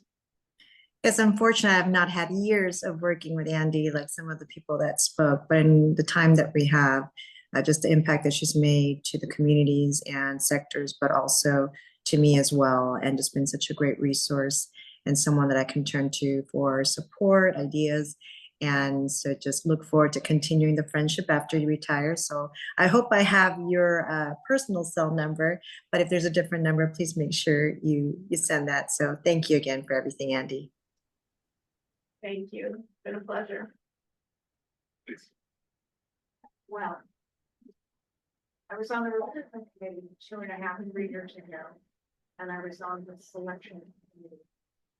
And at the time, it was a daunting question as to who would come in as the new executive director, given that the retiring executive director had been with us for 20 years. Not that Chair Rabbit nor I have been here for 20 years, but you were the perfect person for the job, having never met you until face to face.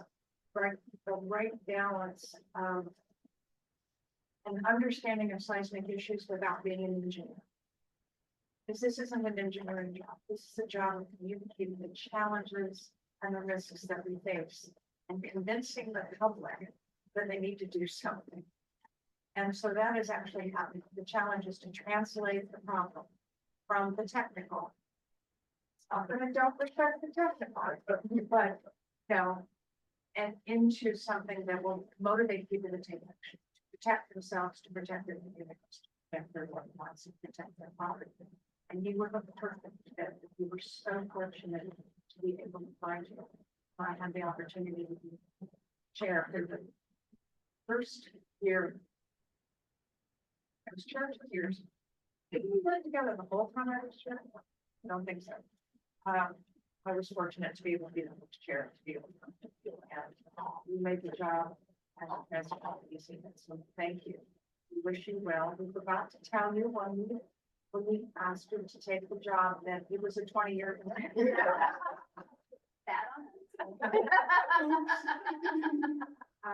So we wish you well and look forward to being able to hear from you through your contacts at LOES. Thank you. It was a pleasure working with you, your chair, and it's a pleasure working with you. I'm not gonna be able to say much without crying, but That's not very professional. So I'm gonna suck it up. Having emotions on that, but it's perfectly fine. It's just to have a duck stand on your head. Well, it's been my pleasure to serve and I was very excited to bring 9 projects to the commission in 2 years, leaving the staff with a lot of work to do in my stead. So I'm hoping that those projects, when they come to fruition, will benefit the state of California for a long time to come. Thank you. Retirement is always so bittersweet, you know, but we wish you nothing but the best. I think you should be extremely proud of the work that you've, obviously from the testimonials from your previous work, but also from the mark that you've left on this commission and the work that you just. Thank you. Thank you for that. Thank you for your service. Really do appreciate that. So with that, I think we are going to move into closed session. Chair, we have one more comment on my. Oh, I'm sorry, I didn't see it. That's okay. I just wanted to, I apologize for not being there in person today due to other conflicts, because normally I am, and I would have loved to, just to wish you well in person. I thank you, Andy, for your professionalism, your thoughtfulness, your thoroughness, your eagerness, and just always, the meetings have been increasingly just well run. And so we're going to miss you. I know we've only worked together on this commission engagement, but, and I'm sorry that it was so short, but I do wish you well in your retirement and much happiness. Thank you. Thank you very much. Appreciate it. I also just wanted to make mention that, Deputy Fire Chief Callaway's Fire and Rescue Division, Larry Collins, does have a letter and a thank you for you. However, he is otherwise unavailable, due to recent events, but he did want to make mention. Thank you. Chair Robin, might I suggest we take a 5-minute break to clear the room? Yes, that'd be great. And then we'll come back and announce a closed session.